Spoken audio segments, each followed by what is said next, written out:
Yeah, you know what it is. Welcome to the best coast. Yo, it's Bronze Age nerd with that collecting elite. Big B McFly, steady bringing the vintage heat. Pull up a seat, we diving in the stacks. Silver to the bronze, got the knowledge on tap. From Kirby's Kings to the mutants, wow. We breaking it down in that laid-back style. So grab your snacks, let the panels unfold. This is comic book chilling with the stories we told. Comic book vibes, we flipping them pages. Legends and lore from all the ages. Golden to the modern, we talk that news. With Big B McFly and the nerd cut loose. Yo, you tune into that Bronze Age flow. Where comics live and legends grow. Big B McFly in the cut, let's fly. Best coast, baby, comics are what saved me. Big, yeah.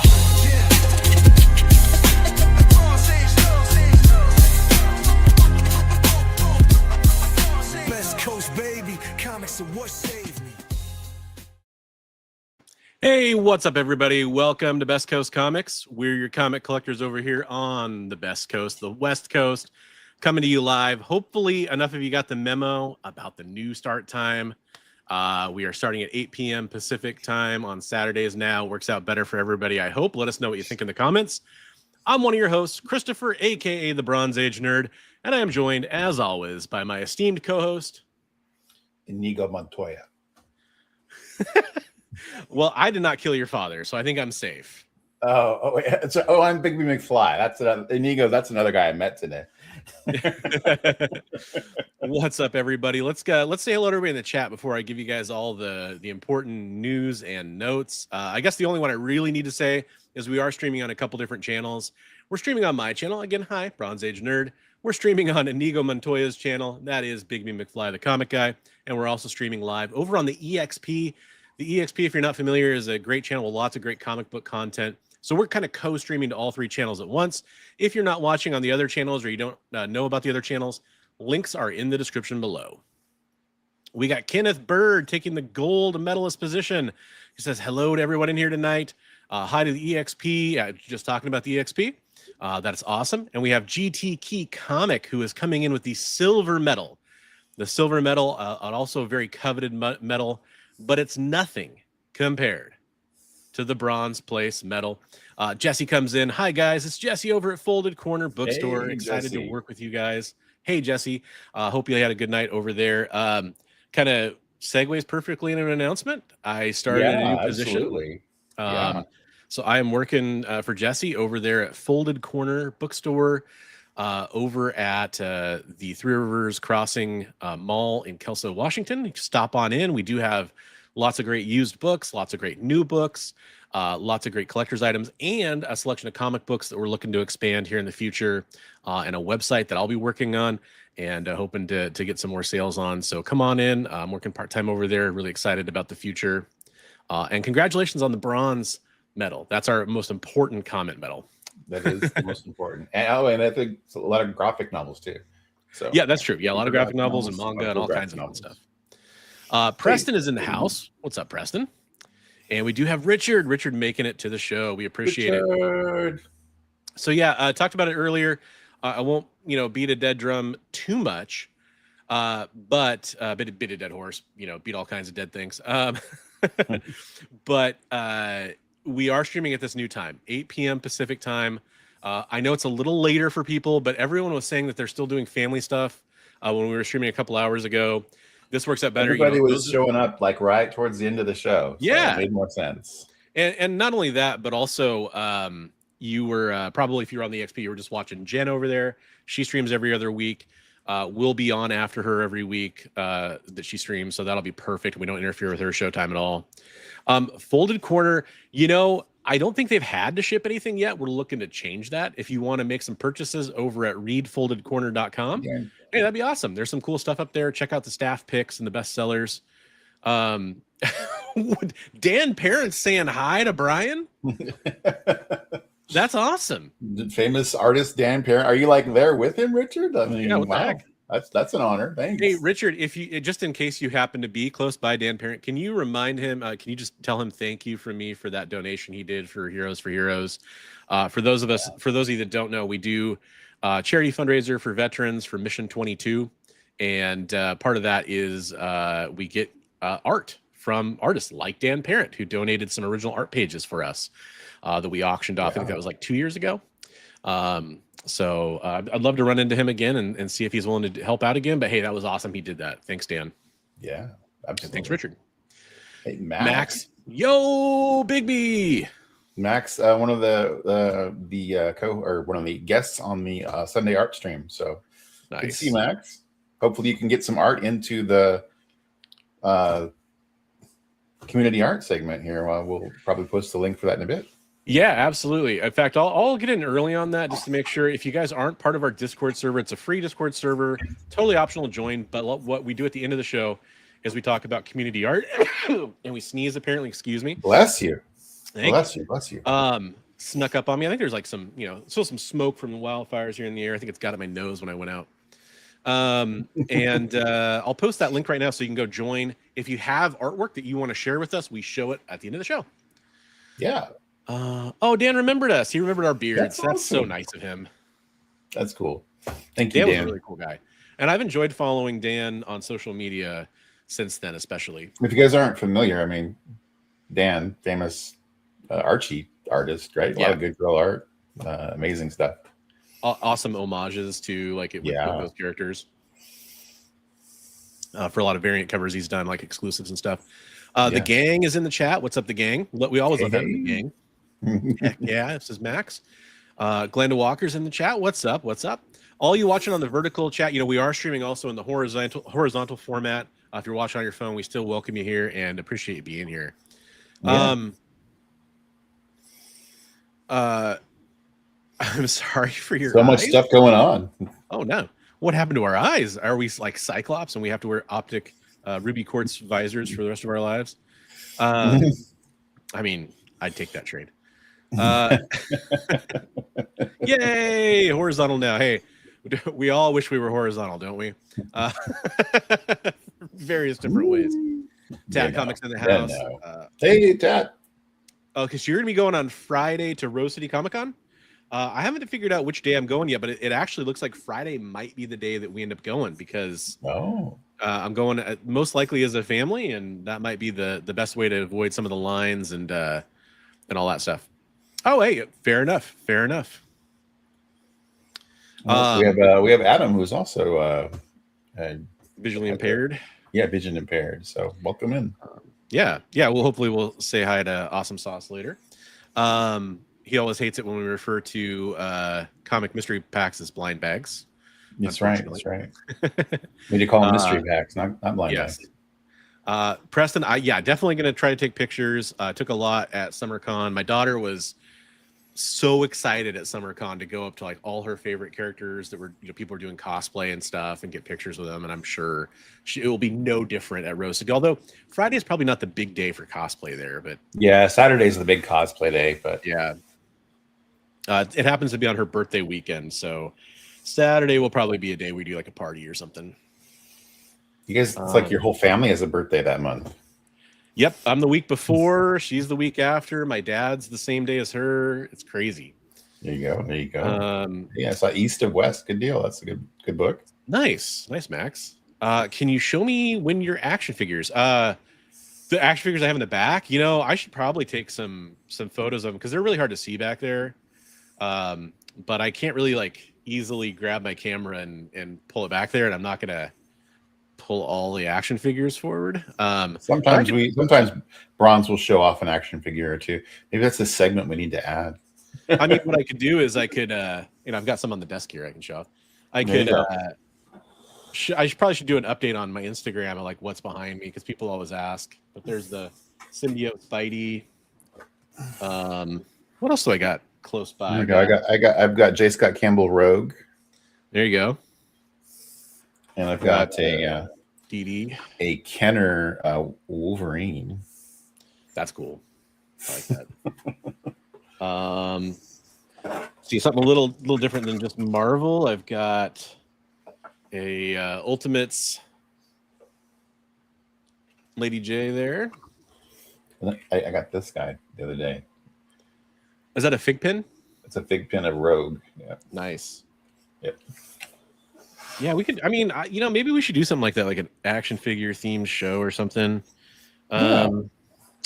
It's not unboxed yet, but I got a Larfleeze McFarlane figure recently. So, yeah, I met Matt Richard at one of the shows. Yeah, I was interviewing a lot of the artists. I met Matt at a couple different shows, I believe. So, Matt Flint. Oh, right on. Yeah. So, hi back, Matt. You ordered a commission from Sean Murphy Gordon about Batman. Okay. Oh, nice. I was thinking commissioned and Gordon in the same sentence confused Commissioner me. Gordon. Yeah. I got a commission for Commissioner Gordon. It's going to be ordered a Commissioner Gordon. Sean Gordon Murphy Batman. You cracked open a soda or something the same time I took a drink, and I thought for a second that oh, hey, those are good. I thought for a second that my straw had a hole in it or something. Yep, a statue. Okay, right on. Here we go. Yeah, unfortunately, the McFarlane distribution stuff for the Lantern Corps figures hasn't been so great. Like, I've got a Hal Jordan Green Lantern up on my McFarlane shelf. You can't see it. But I wanted to get like one of each of the Lantern Corps, but they haven't done a really good job with that. Anyhow, that's the hangout sesh for the show, probably. We just started, hey, we love talking to our chat. We do. Hey, they're the third host of the show. So. Yeah, exactly. So the third rotating chair is our audience. Should I show off some comics I got this week? Absolutely. I heard you got some cool ones. So I got some interesting stuff. Yeah, definitely. Not like super high dollar kind of stuff. I'm not in the market for that right now because I don't have a lot of money, but I had picked up some G.I. Joe stuff from a shop nearby not that long ago, and that was like G.I. Joe the main series, the Larry Hama Marvel books, and I had him hold some other stuff for me, so I was kind of show this off. The first two are from the G.I. Joe yearbooks. I think this gets me pretty close to all of them. I have to go and see which ones I have, but there's yearbook number 3. I love that cover, Mike Zeck. And yearbook number... Is that 4? Yeah, yearbook number 4. I think I have 1 or 2 or 1 and 2. I have to go back and double check, but I know I didn't have either of those already. So getting close on the yearbooks. And then I've got just something you do not see very often, at least around here. Let me get these in some kind of vague order here because they're mostly in order. So you have the European mission issues. So yeah. I got number 1, and I'll show these a little bit more. I'll get the glare off there. So there's issue 1, which I don't think I've ever seen that in the shop. That's nice. Issue 2, and I'll go slow for these. Great cover there. Rattler, Snake Eyes. I love the Rattler. The Rattler's awesome. Yeah.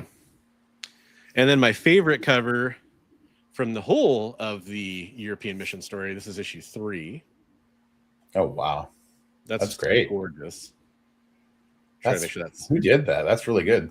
That one is great question. There's no obvious signature. It kind of looks like Zeck, but it does look Zecky, but then the inking looks a little unlike anything he ever gets inked. I'll have to go back and look up who all did these. I haven't entered them in my CLZ app yet. Then I have issue 4, and I'll zoom in a little bit on that one too, so you can see the vehicle and all that fun stuff. You got the mine coming up against the killer whale there. The whale. He's got some of the best vehicles on some of these covers. Now, unfortunately, there's a little bit of a hole, so I jumped forward to issue 7, and you got low light staring down the scope really good. there. Yeah, really good. These covers, I mean, they're great, dude. And this is my second favorite cover from this series. This is number 8. The snow cat falling off the cliff, and then the caption Ice Road Truckers. What would you like for Christmas, Flint? An ejector seat, a parachute, wings. That's I don't normally like dialogue bubbles on on covers, but sometimes they're good if they're done right. If they're funny, especially, right? Yeah. And then this some of the Archie ones are really good. Well, Archie's an exception, I think. Yeah. That's kind of what they're known for. This is my third favorite one, the Ice Spy. Nice. I'll get a little bit closer for that. Scarlet action. My little eye, she says. Nice. And then We have Sci-Fi, Beachhead, and Snake Eyes on issue 10, 3 of a kind. That's cool. And maybe it's just me, maybe it's just this area. I just do not see the European missions issues very often. And I mean, I'm not specifically trying to seek out every vintage G.I. Joe issue, but it did make sense. Yeah. I have most of the special missions, and I have 6 issues away from completing the original run. So I'm like, I probably should get some of the like tertiary stuff now. You got the Thrasher and the, oh my god, I'm blanking on the name of his vehicle right now. I don't know why. Zanzibar though, right? And it's Thrasher and, well, actually technically Zanzibar's the guy fighting at him, and then you've got Psych Out and Outback driving the vehicle whose name I forgot. Is it the Road Pig, isn't it? No, the Road Pig's another Dreadnought. Good God, why can I not remember the name of that right now? Thunder Machine. Thunder Machine. Thank you. Yeah, they're doing a new version of that for Classified too. That looks terrible, by the way. This is probably my least favorite of the covers, I guess. Just probably right there. That's issue 12. That's Super Soldier, by the way. Which the toy? It's funny. He looked nothing like that. Oh yeah, Super Soldier is the one they did with all the different variations, right? That was the mail-in toy. It's a mail-in figure. I don't think there were a ton of variations for Super Soldier. There were a ton of variations for Stardust. Okay, yeah. Oh God, was that his name? No, I'm actually not sure it was Stardust. See, apparently my mind has just turned to jelly. But there was like he had like a aviator helmet on, but he had different variations of his gun, different variations of his pants, different variations of his arms. Some paint variations, and Star Brigade. Star Brigade, that's his name. Star Brigade, that's right. Another amazing Rattler cover. That's issue 13, the Blitz. Oh, that's great. I love it. That's really great. Wow. And then I just got a few more, guys. So if you're getting bored of this, don't worry, they'll be over soon. Got issue 14, Falcon on the cover there. That's cool. I like that too. It's one of my favorite episodes of the first miniseries when they're with the giant eels underwater. Yeah. I was like, why didn't they make toys of all those vehicles? Charge. There you go. It's awesome. It's cool. It's a good word balloon on the cover. And then I got 3 books over at my new shop. Picked up Absolute Batman 20. Gonna sneeze again. There we go. Absolute Batman 20 in pretty good shape. A lot of those arrived damaged to most shops, but they're in pretty good condition there. And then I got Absolute Catwoman #1, the A cover. Hey, there we go. And then I also got one of the variants. And what shop is that? That is Folded Corner Bookstore, Kelso, Washington, inside the Three Rivers Crossing Mall. There we go. And hey, by the way, I love your shirt. Oh, thanks, man. Yeah, I finally can rip off that Jim. That is a great cover. I love that cover. Yeah, it's one of my favorites, dude. Yeah, especially from that run. There's some good covers on that run too. Yeah. Unpopular opinion: why is Jim Lee's line 100 times longer than Chris Claremont, and 200 times longer than Joe Rubinstein and Jim Starlin? Okay, well, that was not necessarily my experience. However, the con where I met Jim Lee, it was a VIP only purchase, so I guess automatically, I guess that's more exclusive. But right. I have seen Chris Claremont's line be massive. Like at Emerald City, his line was massive. I haven't had the pleasure of seeing Joe Rubinstein anywhere, so I'm not sure what his line looks like. But Jim Starlin had a pretty healthy line a couple times at Washington State SummerCon. Yeah, it is pretty ridiculous. So sometimes you have some opportunities with some of those classic guys where you can walk right up, which is pretty amazing, actually. If you get that chance, even if you don't have anything to get signed, walk up and say hi and tell them how much you appreciate the work they've done. That's a good point. Here's my take on that, Richard. Oh man, my camera's wigging out here. Here's my take on that. It's probably because Chris Claremont, Rubinstein, and Starlin have been there more often than Jim Lee. Yeah. I mean, Jim Lee is wasn't at Terrificon when the year I was there. And I think Terrificon makes they make an effort to make sure that they have a rotating cast so that the same people aren't there every year. I think Rubinstein and Claremont have been there quite a bit though. Yeah. At least years that I've seen people, like I think Claremont was there last year because I think everybody that we knew that was going was talking about going up to meet him. I've seen a bunch of Rubenstein Claremont remarks. That seems like they've been kind of on a whirlwind tour together, and both of them are sitting next to each other, and you can tell they're sharing markers because Rubenstein will be doing remarks with Claremont's stuff, colors that he's signing with, and it all matches and everything. However, all that said, I 1,000% agree. Jim Starlin's line should never be shorter than 50 people long. Like, that's just my opinion. Jim Starlin he's a legend.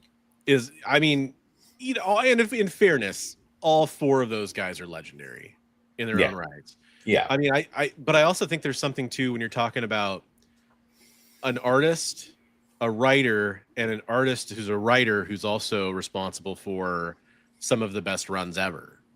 And classic too. We're not talking about something that's just from the 90s, which there's nothing wrong with something just being from the 90s, but you know, you're talking about 70s, 80s, you know, up until 90s and beyond.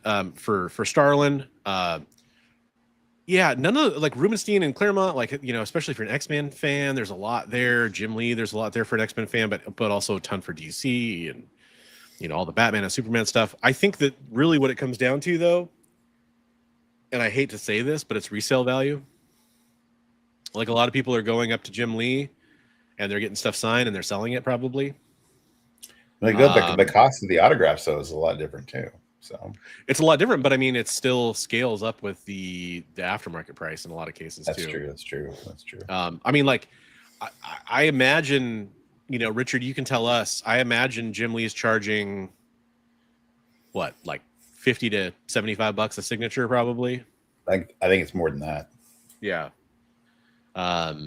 So I'm sure the chat will be able to tell us what Jim Lee is charging for an autograph at Terrificon. I mean, I think I had a pretty good deal.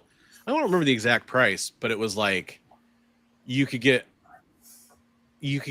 one item signed. You got a free 11 by 17. Well, included, you got an 11 by 17 exclusive print signed, and you got something else too. I can't remember what else they were giving away. And I want to say it was like $100. And then it was not too much worse for just a couple extra items to get signed. If you wanted, like, you know, 5 to 10 items signed, it was going to get pretty expensive. But that's a good point, man. No, it's something we talked about too, with like Mark Hamill charging like hundreds of dollars for a signature to con, that kind of stuff. But it's like, you know, at some point they have to set their price because their line is so long. Yeah. So, we've talked about that too. Where there used to be, I remember back in the day, where artists would be, it was free, and then the next time I saw them, it was free with a donation.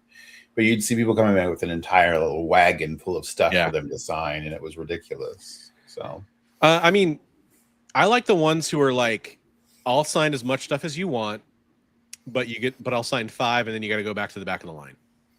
Mm-hmm. You know, I think I can respect that.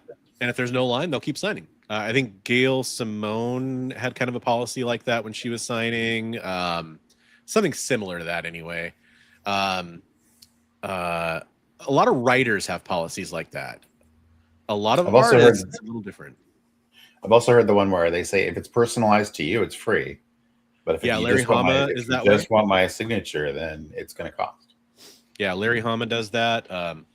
That one, to me, though, people can do whatever they want, but that one's a little silly because it's like, I know they can't tell, but like, just because I don't want something personalized doesn't mean I want to sell it. Right. Yeah.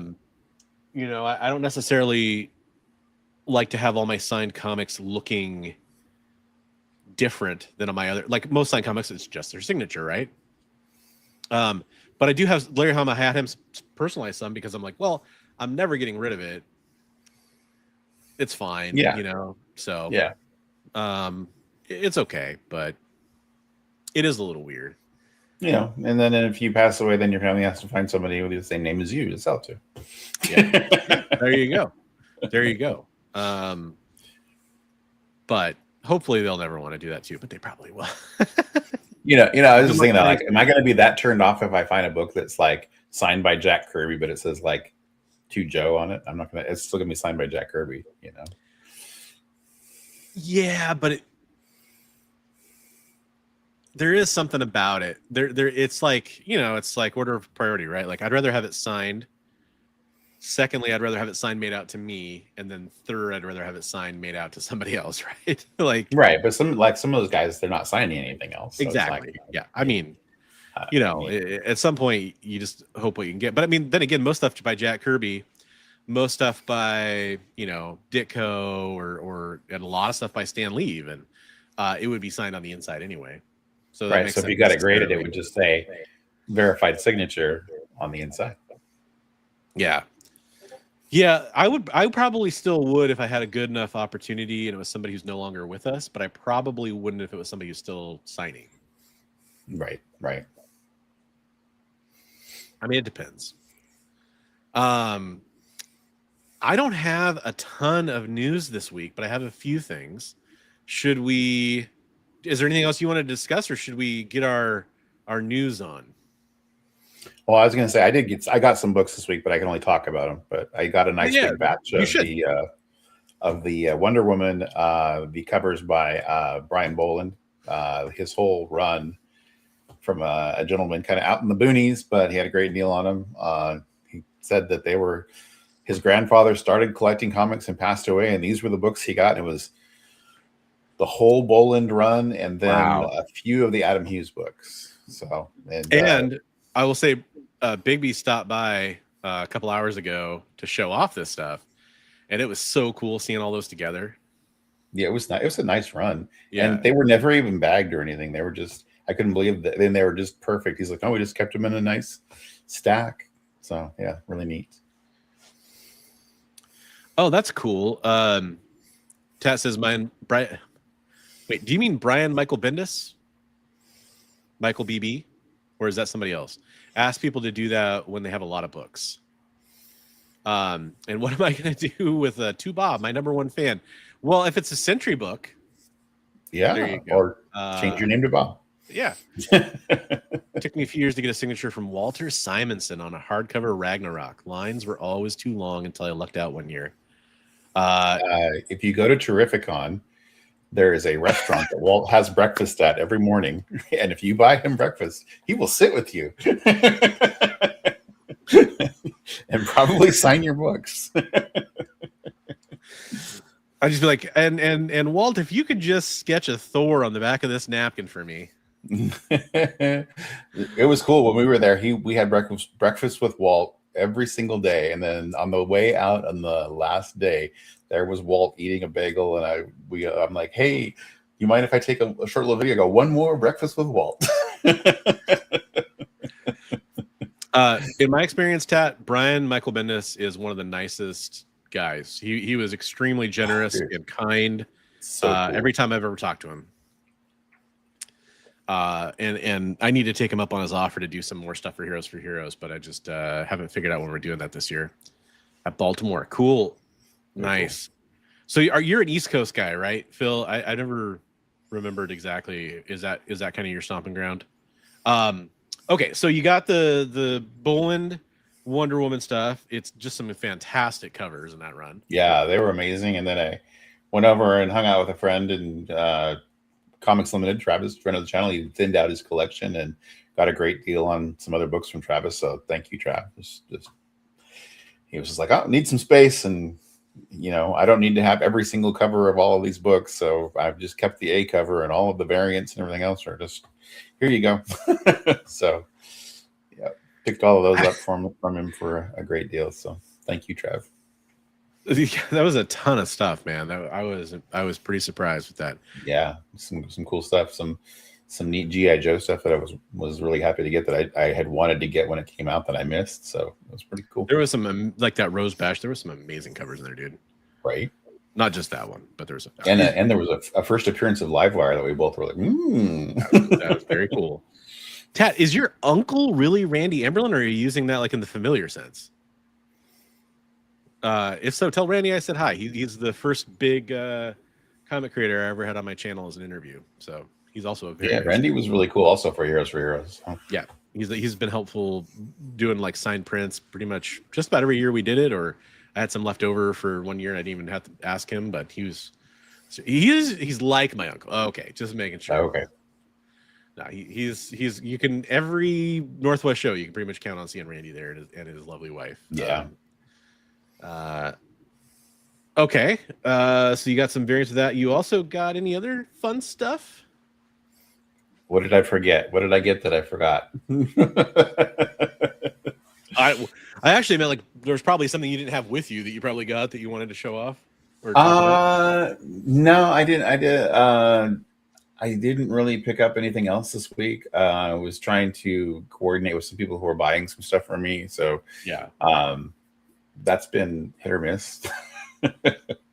Nice. I will tell you, this is pet peeve. I'll just PSA this. If you tell me that you're going to be, like I say, hey, what's a good day for you? And you say, hey, Thursday and Friday will be great. I'll be there at 5.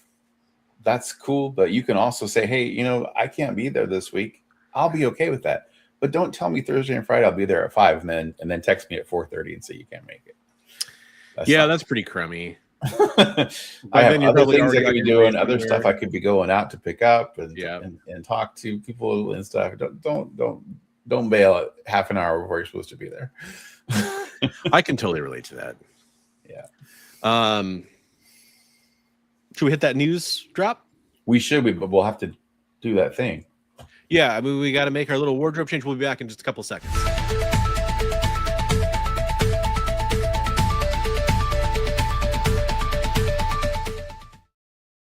Whew, had to get that suit off. Still summertime. Man, I cannot handle it.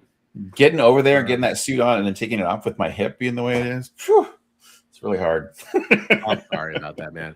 By the way, Richard just wants to let you know he's canceling on him. 4:59. Can't make it, baby. It's like ETA. I should be there. Can't make it. Hey guys, want to talk about AI? Hey, let's do that. So this is actually on my Discord server. I'm sharing the screen there, but I want to bring up this stuff. So this was brought up by Anna Zoe on Facebook, and I went and took a look at it. You can actually see her comment here. I'm going to zoom in on this. This is from the Zenoscope official Instagram page, and I would actually go look at their Instagram page, except for this stuff has been removed since then. But boy, you could kind of take one look at that, and it kind of rings AI to me, at least. So yeah. Now, in case you're wondering, are we just witch hunting AI here? No, actually, Zenoscope themselves mentioned that they will be doing AI for their marketing in an official capacity at some point weeks before this. So you have a lot of people here, Michelle Diaz and Anna Zoe, and a lot of other people were commenting on this. People not happy. This one, good Lord, this looks even more like AI. Yeah. That just looks, that's bad. I pity the fool who has the art style that's just like AI, I guess. I gotta admit, this is probably my favorite of the bunch, but still, probably that one I could see. It looks the art style of her looks a lot like a lot of the stuff that I see on some of their covers. But yeah, probably trained on like, maybe some Josh Burns in there or something, or yeah. Is that Harley Quinn in the background? Right? I mean, to be fair, clown stuff, I guess. But yeah, people are talking about this on my server. That won't go over well. This is somebody who owns a comic shop going to stop buying Zenoscope. Saw this a few weeks ago in an email and thought, oh my, well, they had a great run. They deleted it from their Instagram and Facebook, but it's still up on X. By the way, Cedric Poulat catching strays here again in this conversation, and I'll tell you why. Because Anna, in her Facebook post, people were mentioning Cedric Poulat, and it's interesting because you and I had talked about this briefly. Cedric Poulat is an artist who I think does some really cool work. Yeah, he does. And he does some, and you can see his work. Like, yeah, which doesn't mean it's impossible he's not used AI at some point, but he got kind of his share of AI criticism. Yeah. And he did go through and post some like process stuff. I think on the very piece that he was being accused of using AI on. And I mean, his stuff does, you know, it's something where you could see it being added to the AI conversation. Here's his Instagram page. You know, he does a very like sexy style of art here. But I think since then, you know, he's been clear to like show a lot more like line art. That he's done stuff like that.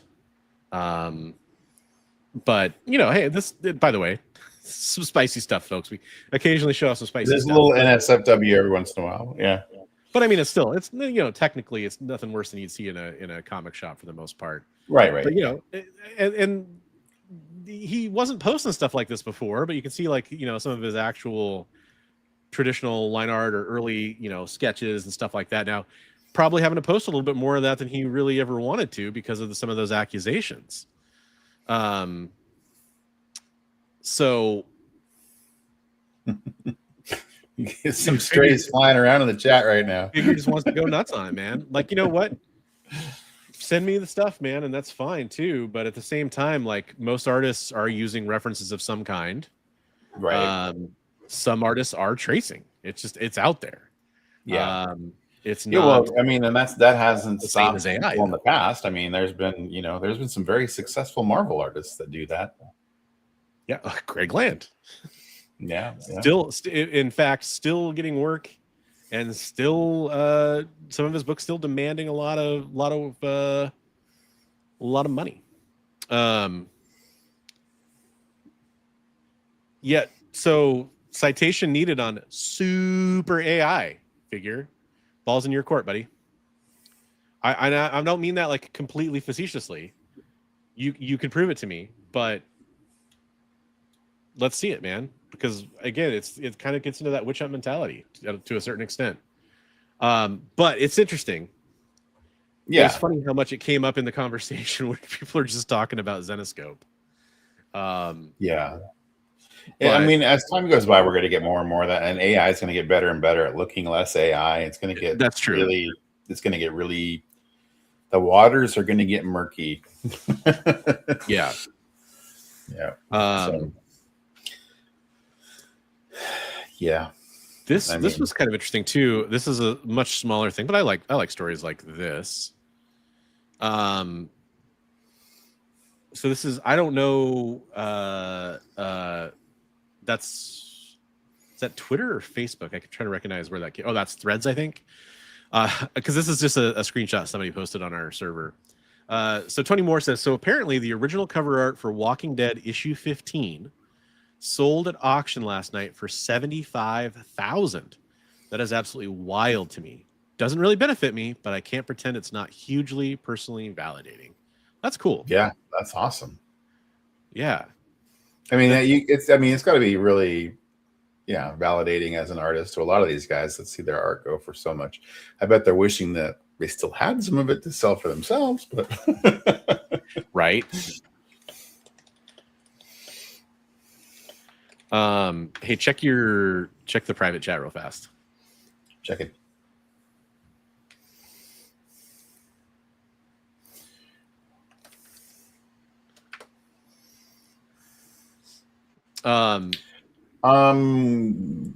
We can. I think it's kind of important, so I was gonna. It is. Sure yeah.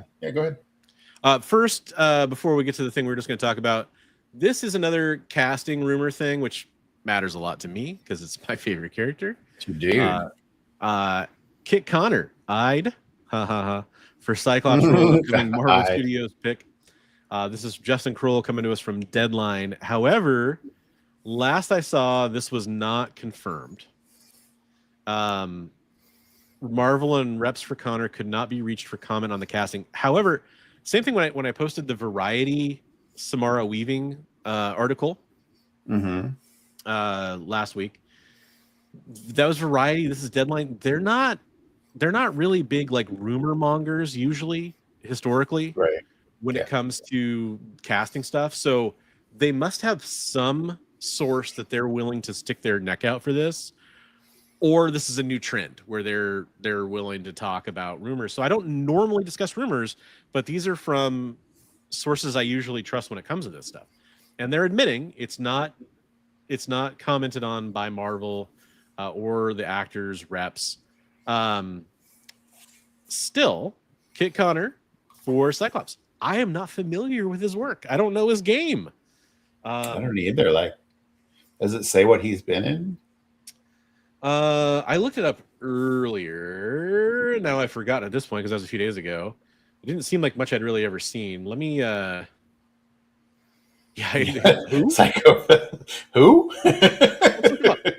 Well, they've said that too, though. They said they're going to go for a younger cast and more unknowns. Oh, was he in Ready Player One?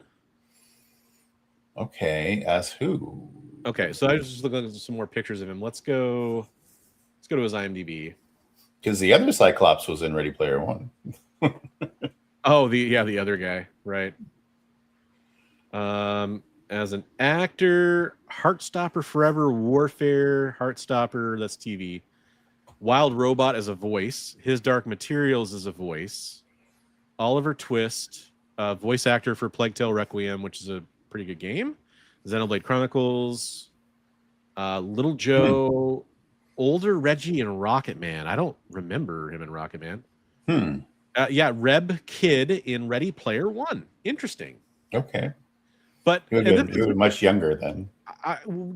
Yeah, I mean, let's see, how old is he? He's 2004, so he's like what, 22? This is part of what I was talking about with X-Men stuff. Wait, how old is he now? He was born in 2004. So he's born in 2024. Okay, yeah. So I want young, relatively unknown characters for most of the X-Men, so I can't complain about that. Yeah, I don't know his acting style, but if he's a voice actors are usually pretty good at like emoting and Cyclops is a challenging character because you can't use your eyes. Yeah, for the acting. I mean, maybe they could with some like pretty see-through red glasses, maybe a little bit more. Yeah, or if he's wearing the glasses instead of the visor, like the ruby glasses. Yeah. They could do some of that, I think. But it's interesting. I would have volunteered to play this role. No need to pay me. I think you've got the chin and the jawline for it and everything, and you got some charisma, so I'm in favor of that. Here's a fun one. Headless Hammerhead posted this on our Discord server. It's just like one of those weird alerts you get on your phone, kind of a thing for a news story. He got this Marvel movie screening evacuated. Extreme flatulence forced a theater evacuation during a Marvel film. Oh my goodness! It's got to be Spider-Man. That's bad. Yikes! I love his comment too. The guy just wanted to watch the movie in his own fortress of solitude. Fortress of solitude. Wow. I'm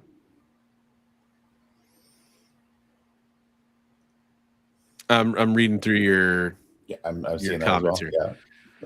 Yeah. And I by the way, I looked at it, figure drawing. I did look at the Mark Spear stuff. I thought I replied to you. I'm sorry if it didn't make it to you. I was dealing with some stuff back then.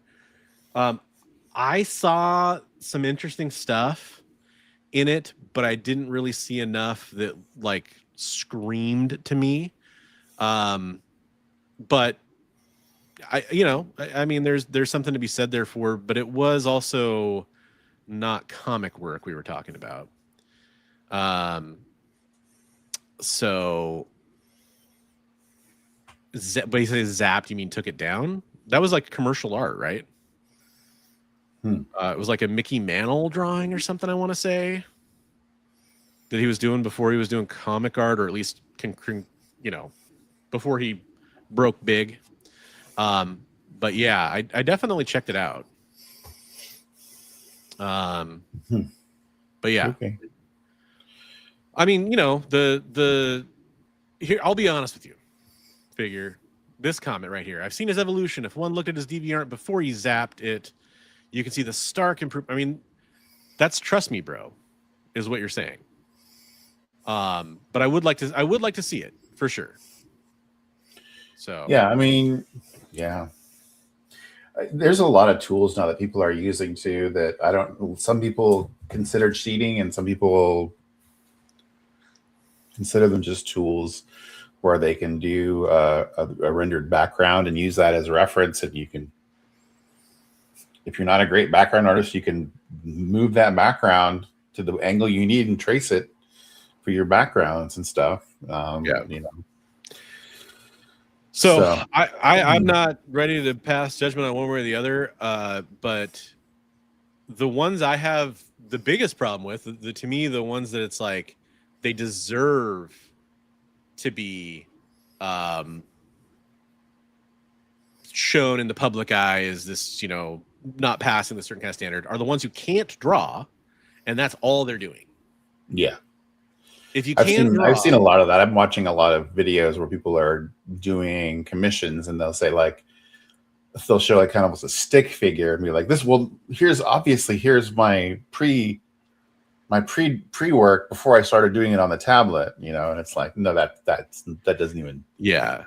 And I mean, like the further point there though, is not just because there are artists who've basically done traditional work and then they started to lean heavily on AI, and that you could tell that's how they were using a couple guys. I think DC cleared house a little bit with a couple artists.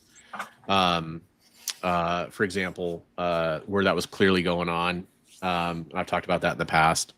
I mean, that is one benefit of having, when you're drawing with pencil and paper, you have let me switch you there.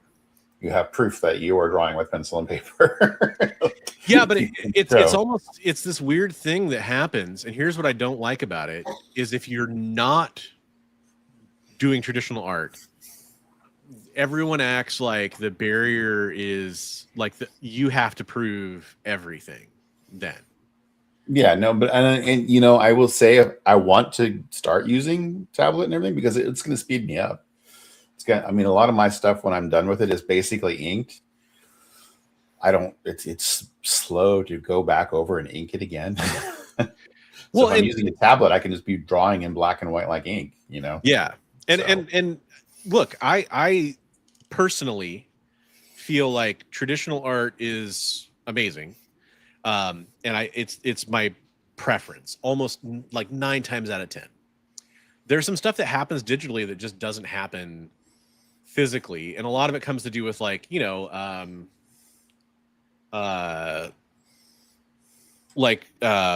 Sozamika or trying to think of some other good artists that, you know, they work pretty much digitally and they achieve effect that would be very hard to achieve with traditional art. Right. And the ones that elevate the medium that way, I respect them a lot for doing that. And the people who are doing it just for fun, I have a different category for that too, where they're just, you know, if you're just noodling around and you're trying to become a better artist and you're trying to practice, you're trying to do stuff, that's different too. Yeah. But I think that it definitely has to be clearly evident that somebody is incapable of drawing without tools. That they're not being honest, by the way. Like if somebody is using like an AI, what do they call that? Like an AI pose model. There's artists that definitely cop to that. Like I've used AI posing software before, for example, is something I've heard artists say before. And if you're doing like, dude, honestly, that's better to me than somebody who's completely pretending to be like a fully traditional artist. And I mean, you know? Let me be clear. Like I don't think it's okay for people to pass themselves off as an artist using AI. Yeah. I don't think it's okay. I've seen so many of these things that I'm watching where it's obvious that they're just tracing the AI and re-rendering it, or in some cases just trying to pass off the AI as their original art. I'm not saying that any of that is okay. However, like using reference when like I look at something a lot of times and I'll eyeball it over here and draw it over there and eyeball it over here. I mean, so, but I don't feel like, just totally, 100% tracing something or whatever is okay. Or And I mean, like for example, I've been doing the X-Men 97, like trying to recreate frame stuff. I do it digitally because I erase probably 10, no, probably more than that, probably 50 times as much as I draw. I can't tell you how many times I've worn holes in the paper trying to erase that I'm not happy with. Yeah. And I do it because I keep just so, and if it was digital, it would have been no problem. Right. But and I do that because it is. I'm a novice, like, right. I stopped drawing for years and years and years. I'm trying so hard to get proportions right, and I have a hard time with proportions. Like I will draw a leg and I'll do really well on it, I think, and then I'll look at the rest of the body and be like, this leg is way too long for the rest of this body. Or I'll do an arm and I'm like, oh, this arm is, too small for the torso or whatever. And so that's one of the other benefits of digital is I can select it and enlarge it or shrink it or whatever. That is nice. I've seen people do that, or like they'll tweak you'll have the head coming almost completely finished and you're like, oh, let me lower that down a little lower on the neck. Or like people move that, or that's nice to be able to do that. Yeah, because your canvas is essentially infinite if you want it to be, right? Right. Yeah. So that part's nice. I mean, that is definitely a benefit of digital. Yeah. But I was gonna say a pointer for you and anybody doing things digitally is if you flip your screen, that's a great reference. Your eye will totally see the mistakes that you were making that you couldn't see before if you flip it back, the opposite direction, and look at it like you're looking at it in a mirror. Yeah, it's ridiculous. How many times I flip my screen while I'm sketching on there, and yeah, it's ridiculous, frankly, like how much I erase, because I'll draw something, erase it, draw something, erase it, draw something, erase it, until it's as close to perfect of a match as I can make it, or as much as I want to make it. And that's but it's helped me. Now the flip side of that is not becoming overly reliant on that, but I'm still very much like that's a skill I'm trying to like. No, I don't think there's anything wrong with drawing on a tablet or anything like that. I'll be clear about that. I have a lot of respect for a lot of the guys that are on our Sunday stream draw on tablets. They're people who've worked in animation and that kind of stuff, and it's second nature to a lot of people now. I just am so ancient that I grew up drawing on pencil and paper and pen and paper, and I need to get caught up with the times. Well, but I also, dude, your art is on a different level, to the point where it's like, I respect that you're saying that. You obviously should try whatever you want, but you also, in my opinion, wouldn't have to, because your art is good enough that you don't have to do that. Like, it's cool that you want to, just you don't have to. I just feel like it's going to help me improve. Yeah. And it's going to, a lot of times I'd love to do like a color wash or gray tones wash and that kind of stuff, and I just don't want to do it in pen and paper. I'd rather do it on something like that. So absolutely. And figure drawing, we're in no way trying to like pick a fight with you about any of this stuff or anything. We're totally just kind of bouncing ideas around of how we feel about different things. Yeah, no, the problem but I'll be straight up. Here's the problem I have. I have a problem with people saying, "Oh, that's AI." If you have proof it is, please post it. Please send it. Right, and there's a program that you can run people's artwork through, and it'll tell you if it's that AI. Stuff is all bullshit, though. Is it?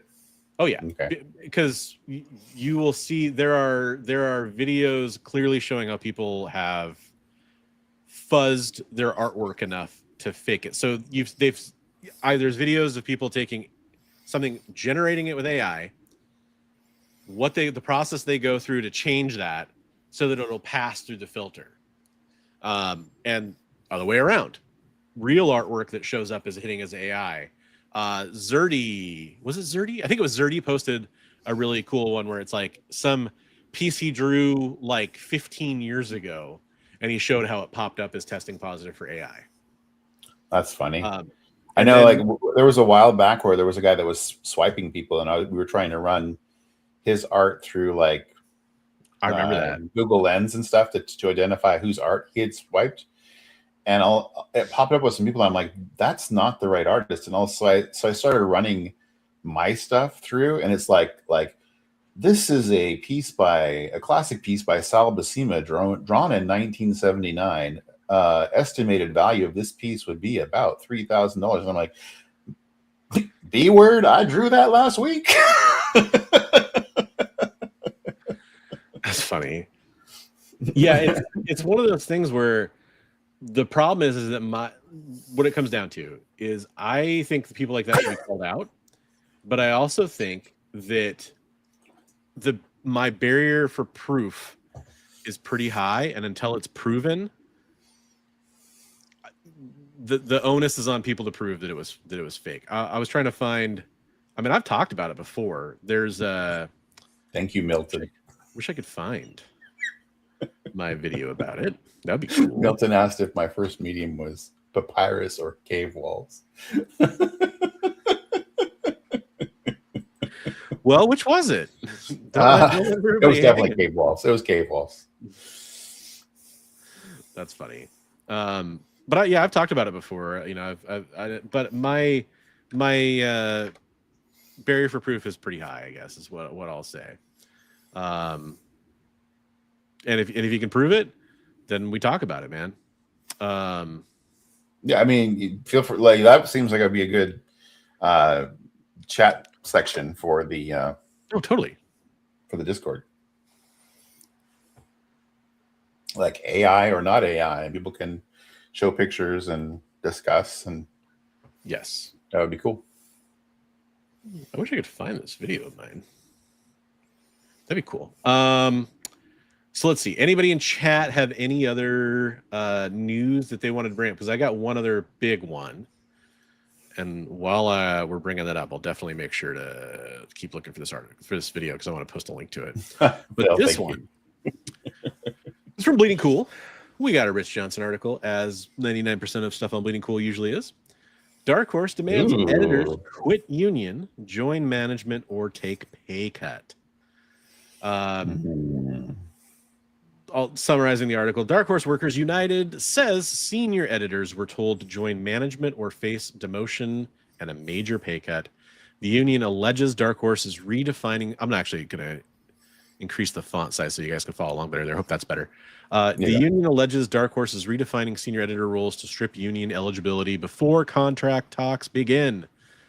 Publishers Weekly reports the threatened pay cut could be about $10,000 if senior editors reject the new supervisory duties. Dark Horse Workers United rallied in Milwaukee, which, just for clarity, that's Milwaukee in Oregon, right? Accusing union busting and demanding senior editors keep status and pay. The one thing I looked at a different article for this one. I'm going to check it. How many senior editors do they have? Because they keep referring to it as if it's several people. Like many, I would imagine Dark Horse doesn't have that many senior editors. I would think. I mean, is it more than 10? I don't know. I'd be surprised if it's even that many at this point. Yeah, well, no. But it just seems odd because it almost seems like it'd be easier to call out, the 2 or 3 people or whatever that it might be. Because I suspect it's like 5 people or less, to be honest. But that maybe I'm totally wrong. I don't know. But what was that picture for them? It was like a calling all heroes to the workers' union. We rally on Monday in cosplay. Tell Dark Horse Comics that union busting isn't tolerated in our town. Calling all heroes.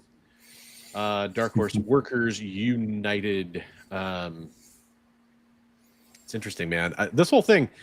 So Dark Horse says the agreement recognizes that under the National Labor Relations Act, statutory supervisors are not eligible for union representation.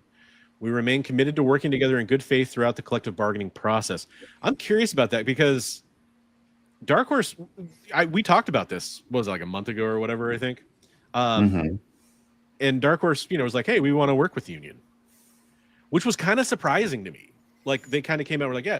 Now it seems like maybe they were kind of, giving with one hand, taking away with another kind of a thing.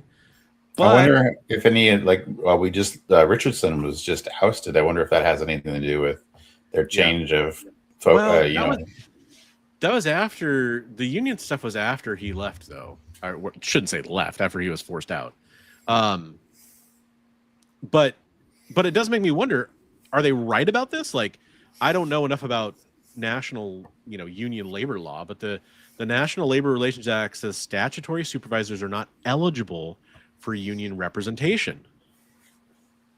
That could be true. I don't know enough about it. I don't know labor laws either. I'm not a lawyer for that. But it could be kind of an interesting thing where it's like, well, you guys are called this under the agreement, and therefore you're not eligible for that. I just want to point that out because I think everybody's jumping on the bandwagon of calling Dark Horse wrong here for doing this, and they very well could be. I'm also right believe that, but I want to kind of look more into that and figure that out. If anybody is out there is familiar with labor law or can point me in the right direction, other than doing my own hours of research to figure this out, I'm curious. I'm probably gonna look into it more though. But yeah, well, that's interesting. I think that was there are rules and regulations to be followed. Yeah. So, getting caught up with comments here. Thank you, Phil. That's great. There's nothing wrong with showing videos how you do your drawings. No, I love seeing everybody's like process and stuff. It's great watching people go through and do their art. But hey, figure I love the passion, dude. Don't take it the wrong way. I'm just like there's a high barrier of proof for what I'm saying, and just look isn't the same as proof. So I've been following him for a couple of years. I don't know how far back I need to go. Okay, there you go. Now you're posting stuff. DM me, bro. I'm not going to have access to the live chat afterwards, but DM me the image, okay? And I swear I will look at it. Was there anything else big that happened? I mean, I wasn't going to talk about Spider-Man. Not like in a spoilery way. Maybe at the very end we could do kind of a spoiler segment or something if we want to, but yeah, we talked about possibly doing that at the very end after the art and everything. Yeah. Let's see, what's the current box office? Let's get the up-to-date numbers and projections here. I will say I have friends that are going to see it for a third and fourth time. So the overwhelming numbers tell me that most people that are probably going to watch it have seen it. However, I know that's not always true. Yeah. Let's not. And yeah, we don't want to spoil anything for anybody so we're not going to say anything right now. So up until we say, please turn off that whole thing, we won't talk about spoilers for the show other than things that are in the trailer and stuff like that, And saying that it was great. Deadline. Although I will say, dude, be careful out there because I've seen tons of spoilers in the wild. Yeah, that's true. Tat hasn't seen it yet. Okay, Tat. Well, when we say look away, look away. It'll be after the end of the show, after the art and everything else. Yeah. Spider-Man Brand New Day eyes third best U.S. second weekend with 143 million. For a film's second weekend to gross over $100 million, that's quite a gift. Not just for a studio, by the way. This is Anthony D'Alessandro from Deadline reporting this. It's the 8th title to pull this off, and it's the 5th Marvel title to do so after Endgame, Infinity War, Black Panther, and the original Avengers film. Even if it doesn't topple Force Awakens' record 149.2 million sophomore weekend, it is in rare air. The total is what I'm looking for here, with an expected running cumulative total of 653 million by tomorrow. It'll have the highest 10-day gross in the history of domestic box offices, ahead of Endgame, which had 621 million. I mean, Odyssey, it's becoming more and more difficult for movies too nowadays with streaming and everything. So that's pretty impressive. I have a big thing about that I want to talk about. Odyssey has 204 million. Is that total so far? It's got to be more than that. Huh, I thought Odyssey had more than 204 million because it had a huge opening weekend. It doesn't sound right. But this is what it said, something about after last weekend's what? Yeah, the way it's written is kind of a little confusing. 43 million. Third best weekend overall at the box office. thanks to Spidey and the Odyssey with more than 204 million. Is that for those together? After last weekend's all-time record, 437 million, which is all films. That's really confusing to me. Okay. Anyway, the point was it's not about the Odyssey. It's about Spidey. There's some huge movies this year, though. 650 million. Here's what I want to say about it. Not about the movie, about the box office thing. I've seen a ton of conversations. I'm going to get on my fucking soapbox for a second. I've seen a ton of conversations about I said B word. You dropped the F-bomb. I've seen a lot of conversations about Supergirl and Spider-Man, and people saying, damn it, Phil. Damn it, Phil. Is it Milton? By the way, Milton, I didn't say hello earlier. I should have said hello. Hope you're doing well, Milton. It's Marvel's biggest win this year, and it's a Sony movie. Well, kind of. In a way. Sony is kind of helpless without Marvel, by the way. Let's point that out. Yeah. Unless you want to go see Craven again. Or Morbius or Madam Web. Oh, wait. Or Venom. The Venom movies somehow did okay. I don't know how. Tom Hardy. The first one was fun. My guilty pleasure. Okay, listen up. Here's what pisses me off. Lay it on us. People seem to not understand, and it doesn't piss me off that people don't understand this. It pisses me off when people speak out of their ass. People don't understand. Box office totals and numbers are different now. And what makes it different? People only want to go to the movies and get numbers like this. Numbers like Odyssey got. Numbers like Top Gun Maverick got after COVID. Some of the other big films that have come out. Because they don't want to miss the conversation that happens. They don't want to miss out on being there to see, oh, what's all the hype about? I feel like if I don't go opening weekend, I'm going to get spoiled. I'm not going to see what happened. I'm not going to be part of the conversations with my friends that are having about it. It's the experience that is driving the movie. And that's similar to what happened with like Endgame, similar to what happened with Infinity War, similar to what happened with Captain Marvel. Captain Marvel had a huge opening. Why? Because it was the last film coming out before the next big entry in the overall MCU story that everybody cared about. And people were like, if I miss this movie, I'm not going to understand what's going on. Yes, exactly. I was just going to use that phrase. Milton, you got it. Yeah. It's the water cooler talk. And people seem to be really slow to understand this. Like Obsession did really well for the kind of movie it was. What's the movie with Sydney Sweeney where she's the housemaid? That did pretty well. It's because people were talking about it. People were excited about it. Right. And it's like, if I don't see Odyssey in IMAX, I'm not going to see the real movie. If I don't watch Spider-Man opening weekend, I'm going to get spoiled on who Sadie Sink is playing. And by the way, Spider-Man has always been crazy.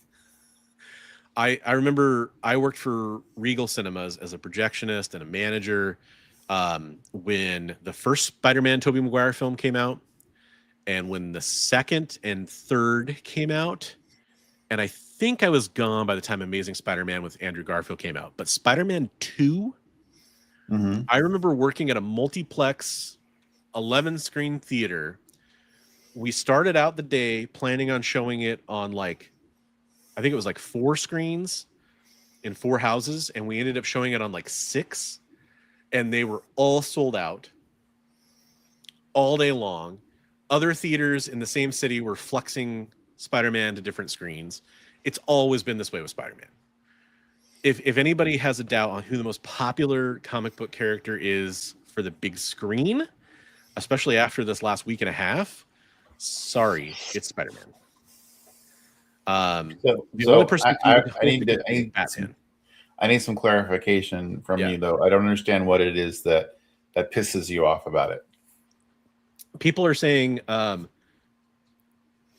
the comparisons to Supergirl and the comparisons to some of the other superhero stuff that have come out the Marvels, some of the other lackluster Marvel MCU stuff. Okay. And they're saying that there's a lot, there's a lot there. There's a lot to unpack. Parts of it are misogynistic.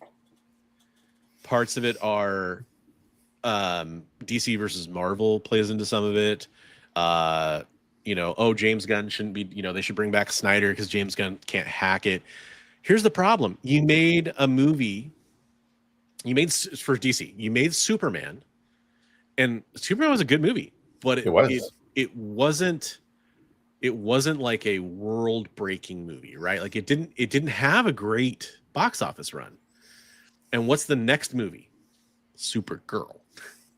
And is it Supergirl a super likable character in this? No, she's going to be drunk the whole movie. That's what the trailer told us. She's going to be kind of a drunk a-hole trying to find her way to become the redemption arc kind of thing. Yeah. And by the way, I liked Supergirl a lot. I gave it 3.5 stars out of 5.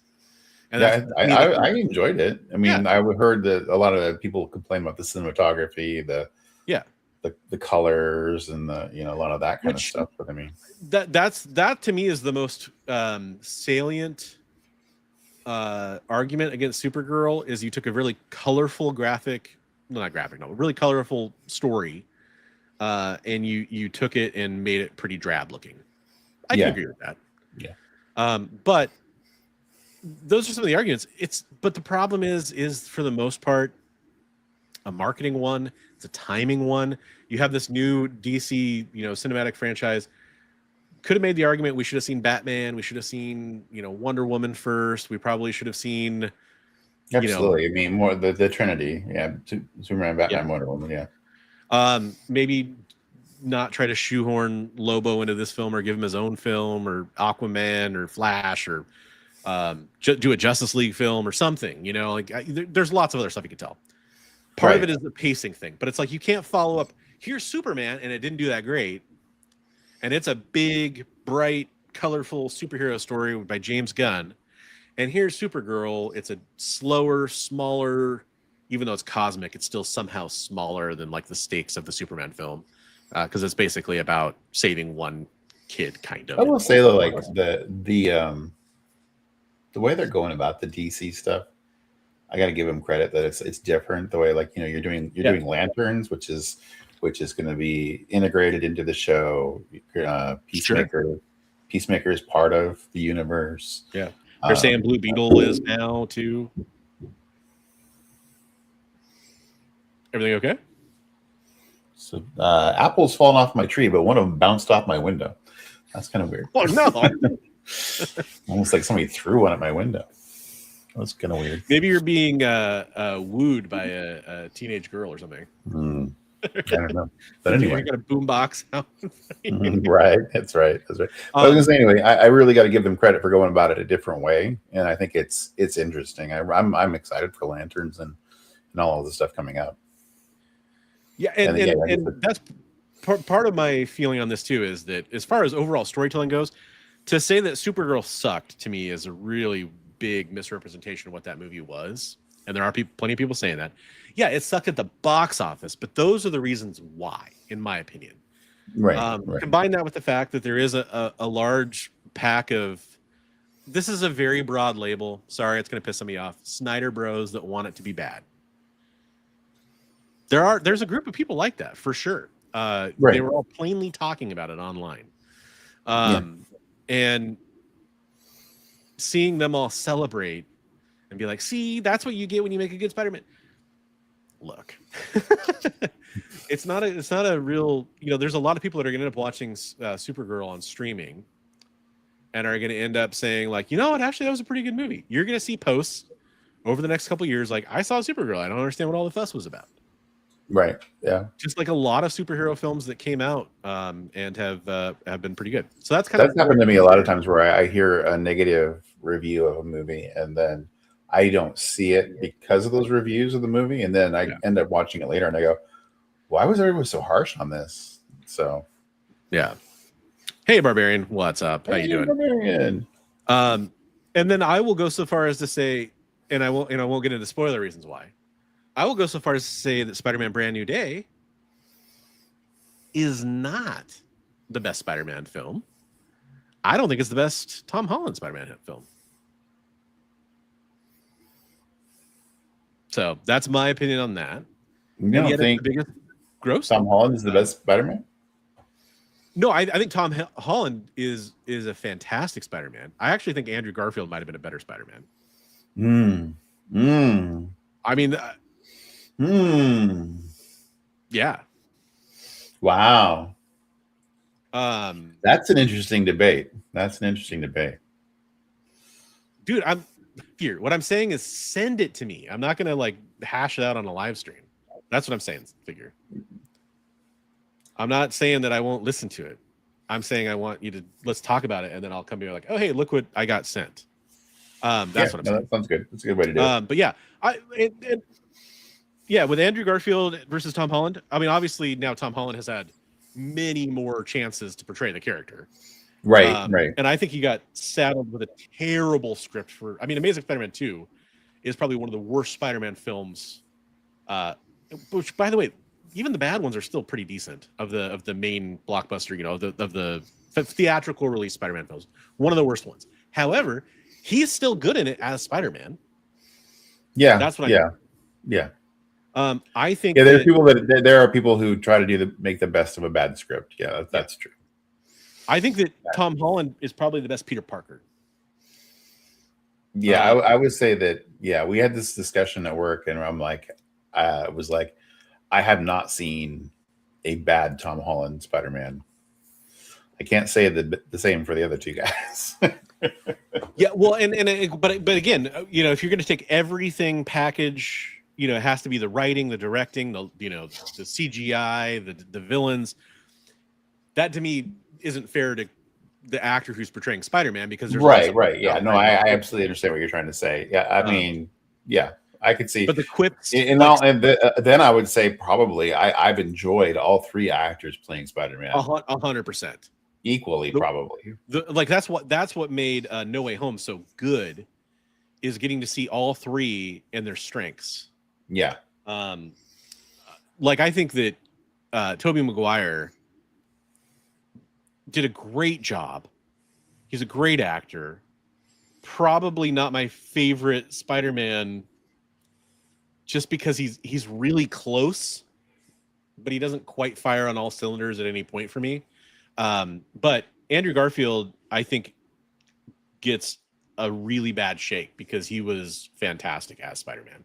Now, I think Tom Holland has been in the best Spider-Man films. Yeah. So, you know, I mean, to me, I think, like you said, I think he's probably the best Peter Parker, though, too. So, like Milton was saying, Spider-Man 2 best Spider-Man movie. Spider-Man 2 rates extremely high for me. Mm-hmm. So I still think Homecoming might be my favorite movie. So I think I have to kind of rate that one higher. But yeah, the good news is if you're a Spider-Man fan, the bar is set really high.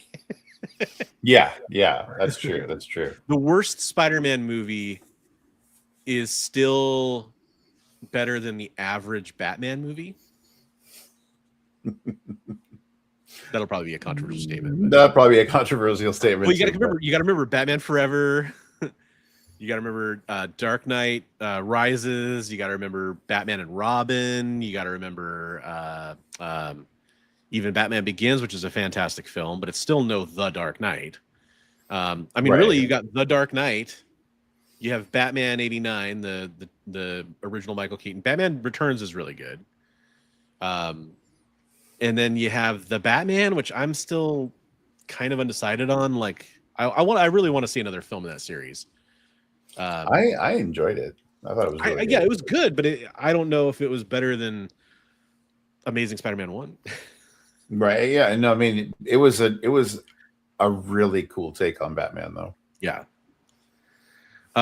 Anyhow, the point being, Spider-Man fans, congratulations. You have a lot of great stuff going. And we will talk about specifics of the movie after community art, which we should do right now, don't you think?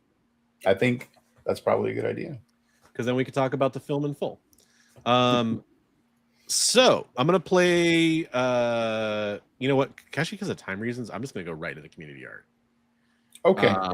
I mean, I almost got you for the Sydney Sweeney reference. No. I almost got you for that one.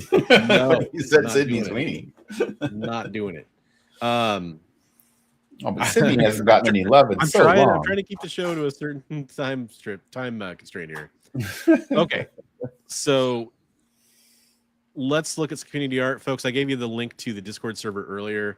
We're going to talk about some of the artwork you have submitted. This is just me sharing the screen to my Discord server here. There is a link in the description below. This is Jedi Effin' Master, who is posting some bookmark stuff. I think this is the next one I need to share. Yeah, he posted the Hulks here. And then he posted this because he wanted to post something that was a little bit more finished. He's like, oh, I didn't realize you guys are showing these on YouTube every week. And I was like, yeah. So this you didn't realize. Oh, no. Fantastic artwork here. I think it's something he did previously because he posted that because he's like, yeah, I'll show you some of my other work. Great job. Love it. This is fantastic. Gotta hope that Colossus Collector is watching this one because I know he would love this too. So yeah, timely with a recent episode of X-Men 97. That's all I'll say. True, very true. And by the way, figured it. We're talking about AI in this chat here. You can come talk about it all you want. And then Big B kind of teased this earlier by showing off a piece inspired from this. Yeah, so I drew that a long time ago, and I kept wondering, like, what if those weren't Joker's hands that are prying the grin apart there? And so I went and took on the computer and erased the background and drew in a little different take on it. So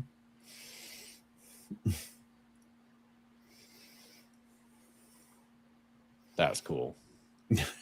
Like, I mean, it's like disturbing cool. And I subliminally put the bat signal in there, like even the wrinkles in his forehead or the bat horns. Yeah. God, did you watch From? I've only watched a little bit of that. There's one of the creatures in From looks a lot like he could play Joker to me, and he has kind of a look like that the pointed eyebrow, Vulcan eyebrow looking thing, and that just reminds me of that so much.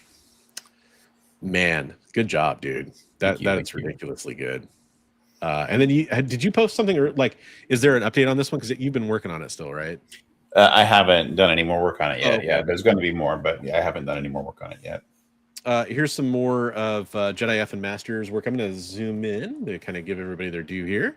Nice. Nice, Mary and Jane. I love the perspective there. Well done. Yeah. Speaking of Greg Land, I believe that's a Greg Land homage right there. Yeah. Talked about him earlier for Phoenix. Hooded Phoenix. Interesting. We got Punisher action going on. Love the smoke coming off the barrel. Good job on the gun too. Yeah. Beautiful. And then here's I think these were commissions, these Hulk drawings. Whole series. That's awesome. Very good. Good job on the repetition too. Yeah, I love it. That's really cool. That's awesome. Jedi Effin' Master, everybody. And then, excuse me. Part of the reason I want to make sure we wrap up the show soon is I'm getting tired. It's been a long day. Get yourself in trouble. Got to go fast. Sonic, I really like that. That's a good job on that. That's really cool. Especially the face and eyes there. Yeah. Well done. And then Erwin Papa dropping in some Dr. Cyborn from Skeleton Warriors. That is so freaking cool. That's really cool. That's awesome, dude. Dude, look at the detail. Woo.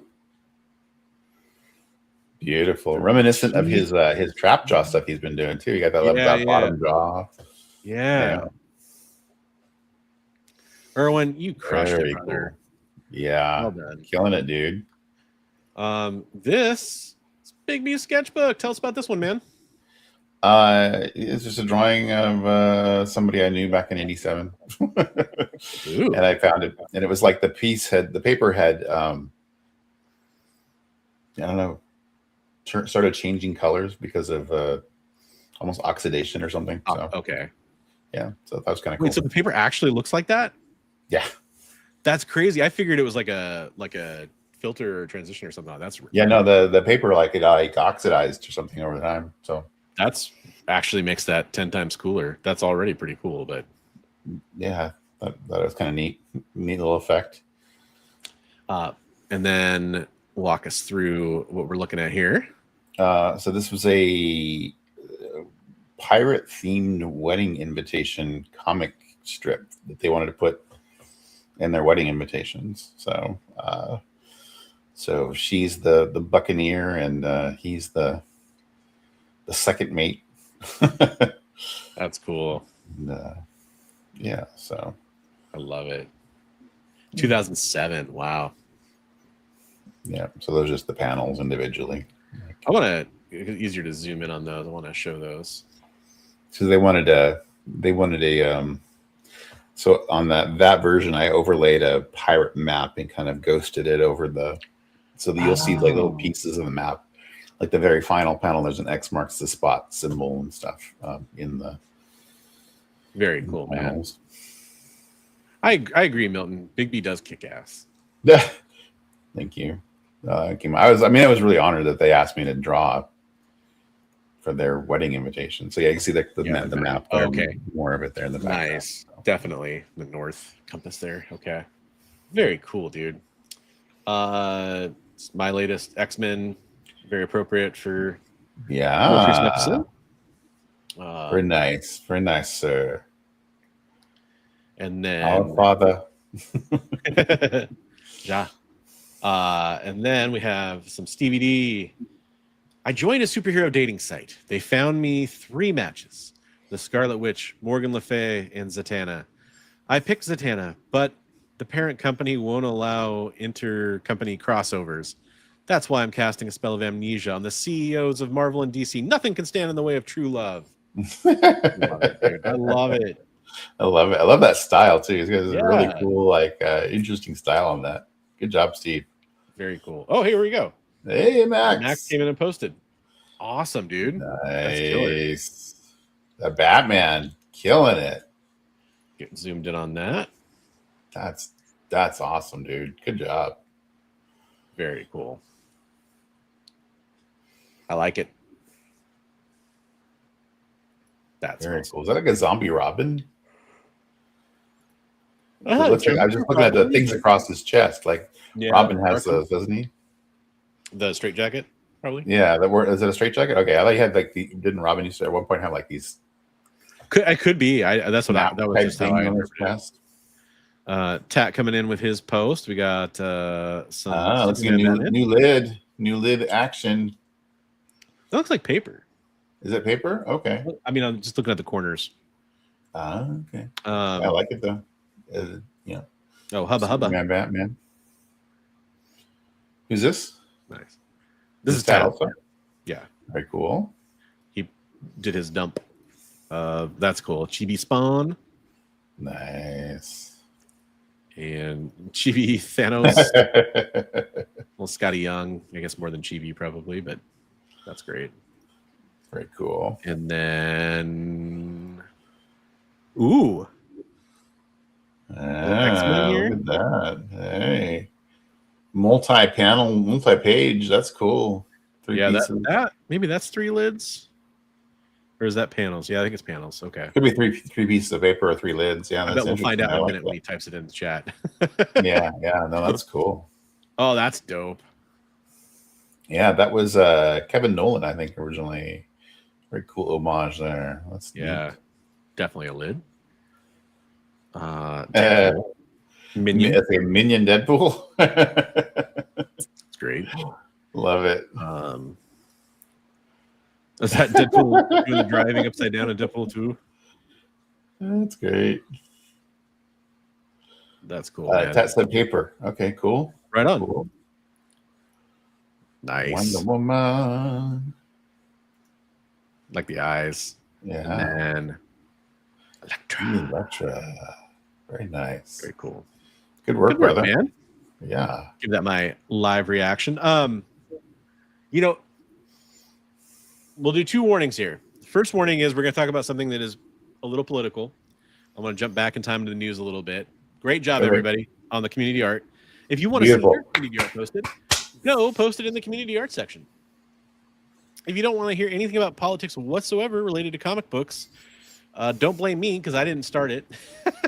and you might want to tune out if you're not interested in that, because I feel like we have to talk about it a little bit, and I made sure Big B was comfortable. So now's your warning. We're going to talk about Spider-Man and something political. Yeah.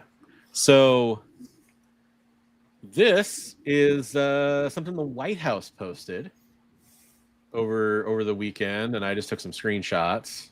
But this is from the official White House Instagram account. It's a 4-page post. So I'll show you the first page. Speaking of AI,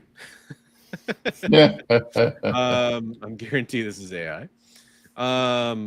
Your friendly neighborhood ICE agents from the White House. So that's the first panel. There's the second one. There's the third one. And there's the last one. Criminal illegal aliens will be caught and deported. Quote, the White House. I think there's going to be a lawsuit. That's all I can say. I actually wonder if there will be a lawsuit. There probably should be, but I wonder if there will be one.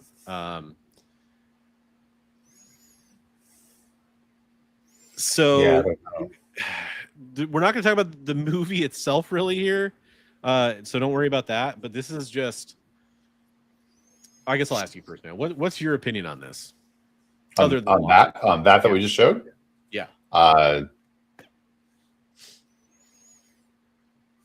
don't think that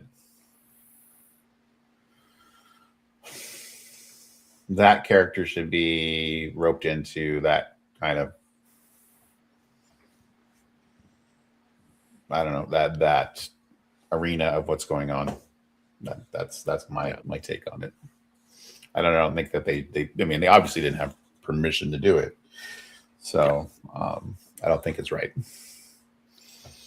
Yes. Look, there's a lot of people. When I always went to go take the screenshots, and I saw people I know in the comments in surprising ways. And I don't agree with the gist of what I saw. And this is where it gets, I guess, when it comes to the movie, because they mentioned the movie. This is not really spoilers for the movie if you watch the trailer. But there is, you see Spider-Man fighting a Department of Damage Control agents throughout the trailer. And, like, oh, they're rounding up criminals. So Spider-Man clearly wants to help them because this is the part. I don't think this is really a spoiler, just to say that in the movie, Spider-Man helps damage control. That's all I'll say. For that makes sense, right? Spider-Man would help in one capacity. We'll get into more of that conversation in a little bit. But I'll say that. I heard a debate about, they're like, wasn't damage control very, very aggressively trying to ruin Peter Parker's life? And then he's just like, oh, hey, these guys are hunky-dory. Well, again, we'll get into the movie part here, but people talking about that, it's to me, they kind of missed the point. Spider-Man would 100%, because I also think, well, Spider-Man helps the cops. Yes, I think Spider-Man would help the NYPD. Yes. I think Spider-Man would help NYPD. And remember, the NYPD, especially, people point to 9/11, and they should, for the NYPD's reaction to 9/11. But the NYPD also did a really good job cleaning up New York City from, and this is coming from somebody who never lived in New York, but from most people who live in New York, they were doing a good job of cleaning up some of the crime in New York City that was, the city was notorious for a long time before 9/11. And then they were obviously heroes on 9/11, as was the fire department, as was all the first responders, National Guard that responded, 100%. a lot of people. And Spidey would help out the police. But ICE, Look, I'm just going to say this. They're not the police. Mm-mm. I know some people might be under the impression that they are, but this is different. Because while police officers have killed people in the line of duty, ICE has a track record of killing civilians in a way that is,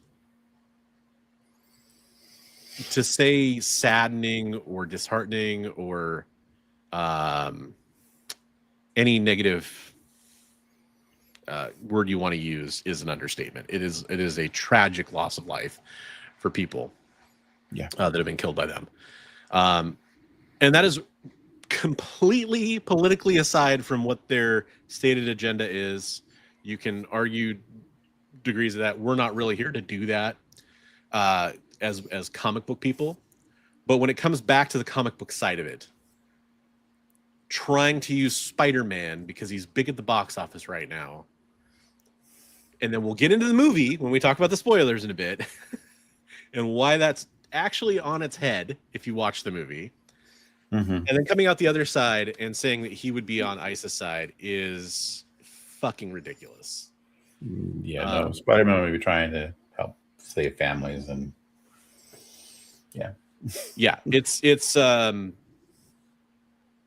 it's absolutely insane to me. And I do hope Marvel were to sue them, but I just don't see it happening. With the way this current, oh God, I don't want to get into this. I know. I don't want to get into the way that they've been treating people, like in the entertainment industry. If Marvel did sue them, Disney did sue them, it could really have bad repercussions on them too. So I don't know. Like you're saying, they could be afraid to sue them. Yeah, it's just all I can really say about it at the end of the day, just the comic book side of things. I don't care. Like, even if I was of a certain persuasion politically, it would still piss me off to see Spider-Man associated with this because it just doesn't fit. I actually would go so far as to say if you put the Punisher in this fucked up type, it would make more sense at least. Like it still wouldn't be right, but I could kind of see it because there's this whole thing where like I mean, they talk about this in Born Again pretty clearly. A lot of law enforcement type officials do affiliate themselves with the Punisher logo and all that shit. Even though I think they're completely wrong about that, at least it tracks more. Spider-Man? Dude, no. Spider-Man should not be associated with this in any way, shape, or form. That's just I don't even think that Oh, he doesn't. I don't think the Punisher would even. No, he doesn't. But he differentiates too much. It's one step closer to making some sort of messed up sense than Spider-Man would be. Right. And I figure drawing. You mentioned it up above. Daniel Warren Johnson did a bunch of artwork about stuff like this when the ICE stuff first started going on. Yeah. And then there was some. I think he did some Batman stuff too, with like Absolute Batman. Maybe I'm making that up. I think there was. And I think several artists did, so maybe I'm conflating it too. But and that's exactly. It's not really political. That's why I'm willing to talk about it. We don't really want to get just political.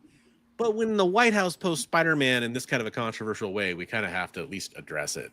Yeah. And it's just bizarre because it doesn't track. I mean, you could even say like, oh, well, Peter Parker joined Tony Stark in Civil War and clearly was on the side of like superhero registration. Not the same thing, dude. I've seen people talk about that. Right. It's not the same thing.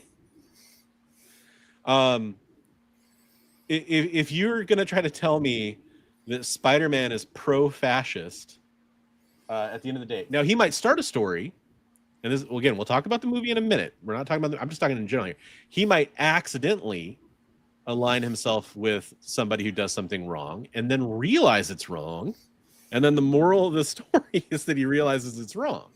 Right. That makes sense. That's a comic book story. Right. But he's not going to do it and stick with it. He's too morally just for that, in my opinion. Yeah, he's a vigilante, but dude would help the families affected here. That's what I really want to say. Is there anything else you want to say about that? No, yeah, we've I don't know if the people watching, like we've really tried to be neutral on a lot of things, and Yeah. so And I still do, because to me it's like all those things are complicated. I'm willing to have all those conversations with people individually. yeah, privately. That I don't Right. think publicly people get too heated, Yeah. and it's not a but yeah, I've had many conversations with people privately, and I'm willing to listen to anybody's opinion, and I'm very appreciative of people who are willing to listen to my opinion. Yeah, 100%. And I have like complicated opinions on a lot of topics that are political. I don't necessarily believe in one side or the other. And in a lot of ways, I have a lot of like very shades of gray. Actually, I think both sides are wrong. Complicated opinions, for example. Right. But I think that this just I had a guttural reaction to seeing this where I was just like, fuck no. When you sent it to me, I felt kind of sick to my stomach. Exactly. So that's all. I really wanted to kind of just, I can't see something like that and not say something. So that's our, and if you guys want to ever have a conversation about that, we definitely can have a conversation. You can join my Discord server and we can talk about it. We will talk about it in a civilized way, or else you'll be kicked out. And I mean, civilized doesn't mean we all agree with you. Civilized means you present your case without name calling or without, that kind of stuff. That's fine. You can have that conversation there. You can have those conversations with me in my DMs, 100%. And I will listen. I promise I will listen. Yeah, I have some very, very close friends that I've had those conversations with, and it's like, it doesn't mean we're not friends anymore. It just, we respectfully listen to each other's opinions and don't scream and yell or get angry. Exactly. And yeah, and that's what it comes down to. I want to talk about the movie though. It'll have some echoes of what we just talked about, but very lightly. So we're going to talk about the movie. Folks, if you watched and you haven't seen Spider-Man Brand New Day yet, and you've watched up till now, thank you very much for tuning in. This will be our new time slot going forward, at least for a while. 8 p.m. on Saturdays, 8 p.m. Pacific, 11 p.m. Eastern.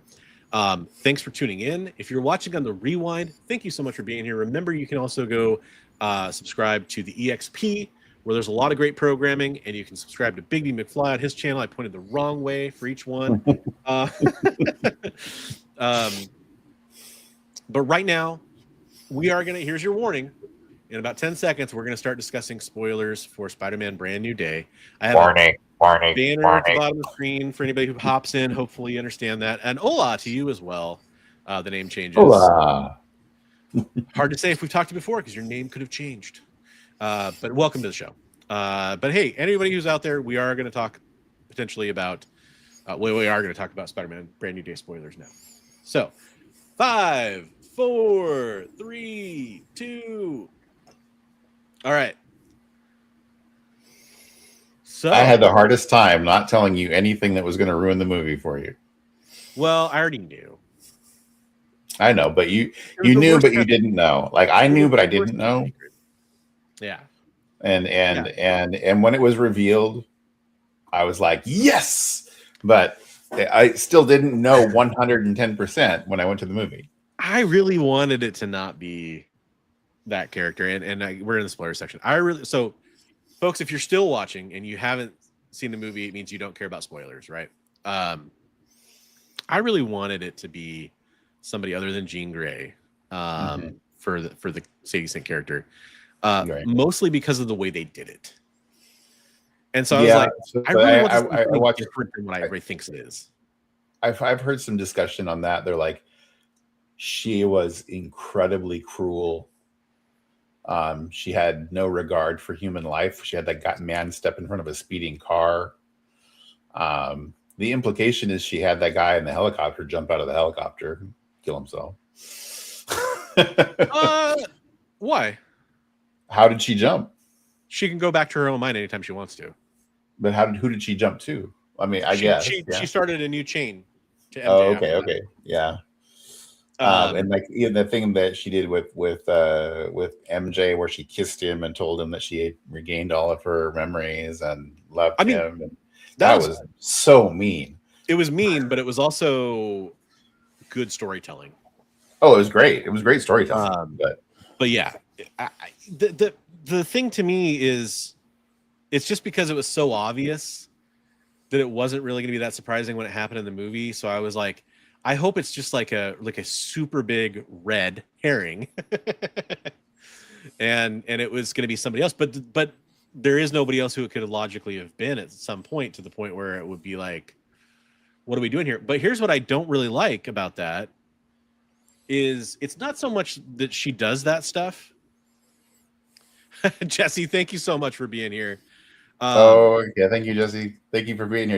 I didn't know you were still watching all the way through. Thanks for being here. Glad you were, though. Glad you were. Yeah, and we usually go a little bit less than this, so normally it's a shorter show, but appreciate you being here. Have a great weekend, and sounds like I'll probably see you Monday. Yeah, that's the problem, Jay. I don't really feel like it was a very strange origin for Jean. Like, where does she go from here that she just like happily becomes part of the new X-Men? Like, that's a weird, you changed her sister's backstory a lot, which is a huge part of her backstory. I don't part know. of her backstory is that the trauma of seeing like her best friend get hit by a car, right? Part of her and dying, that whole thing. So, and then her being in her mind while she dies, right? Right. And but I mean, now you've got like I've seen some good points that I kind of agree with, which is you're going to give people a really good justification for why they should fear mutants in this world. Yeah. But now Jean is the poster child for that, which feels a little wrong, because she should be the poster child for the Xavier's dream. And I mean, this guy possibly sets up a redemption. She's kind of the poster child for that, but like not the public at large didn't know that it was Jean that did that. So yeah, I suppose. So there's all the things I love about the movie. There's a few things where I'm like, yeah. So that's me, one of them. Jean's origin was one of the problems. I only had two problems. Jean's origin was, it's not even that I didn't necessarily like it, but I haven't really figured out how it settles with me yet. And then I thought it was good. And at the end, she's heading out towards Westchester and like on the bus. It's kind of So I'm like, okay, presumably, right? Like, yeah, presumably, yeah. What was your other? To a wooded area out away from the city. Well, I mean, that's anywhere outside of New York, right? Yeah, I know. But what were your other issues before we talk about the? I love seeing the Punisher romping around New York City, but the Punisher is like 100% wanted fugitive. He just carries Spider-Man into the hospital, and they let him stay there for how many days with Spider-Man?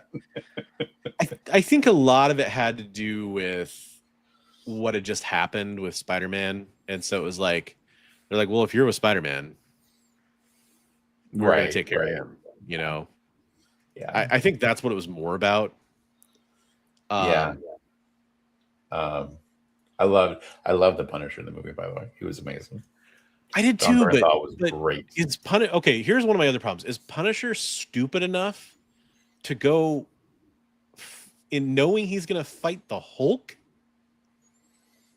with guns? With just regular guns? Like, wouldn't he bring like explosives and He didn't know he was going to fight the Hulk. He knew he was just going there to help him. He didn't know the Hulk was there. I want Frank to be smart enough to be like, oh fuck, that's the Hulk. I'm gonna back off and regroup. Well, he kind of did. He's like, well, you take care of that guy, and I'll go after her. I suppose it really kind of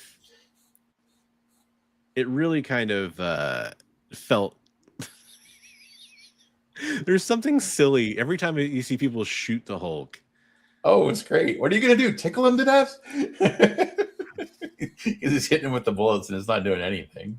Oh, Jay. So Jay says on my earlier, does this mean Tom is doing more Spider-Mans, or is he done? I think this means he's going to do Spider-Man films until he's 90.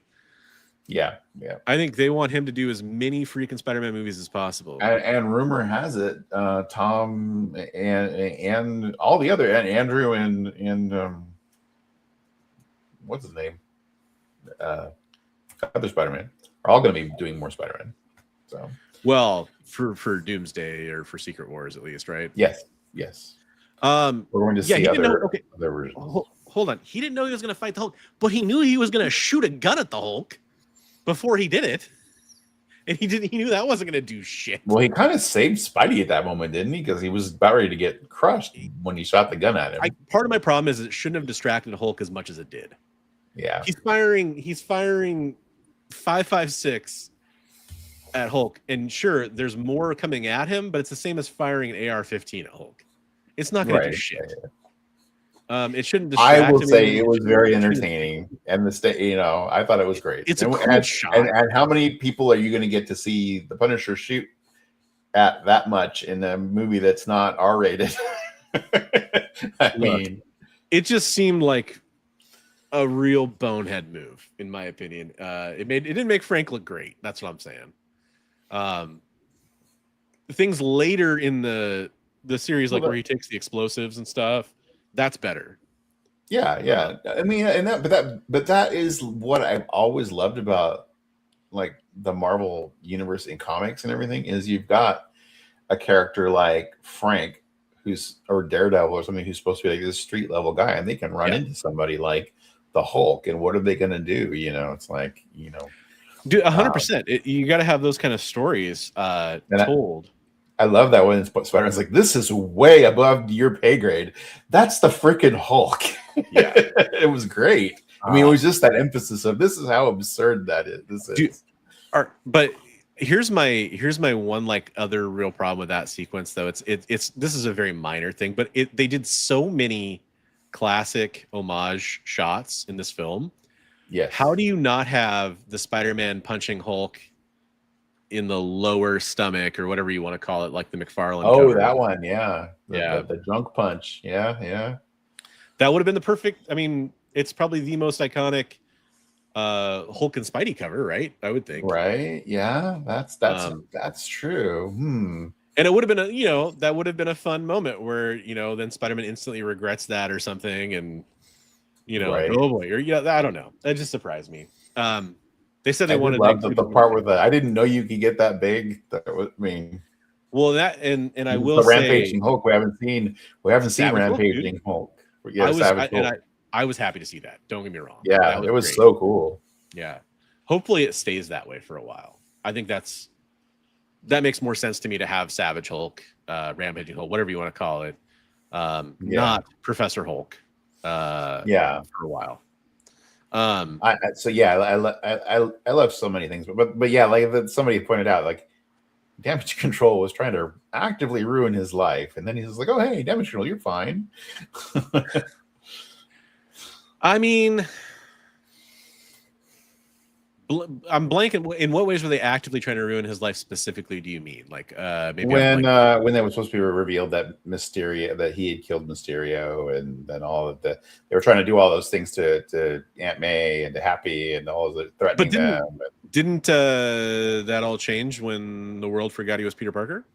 Yeah, no, but he didn't forget what they were.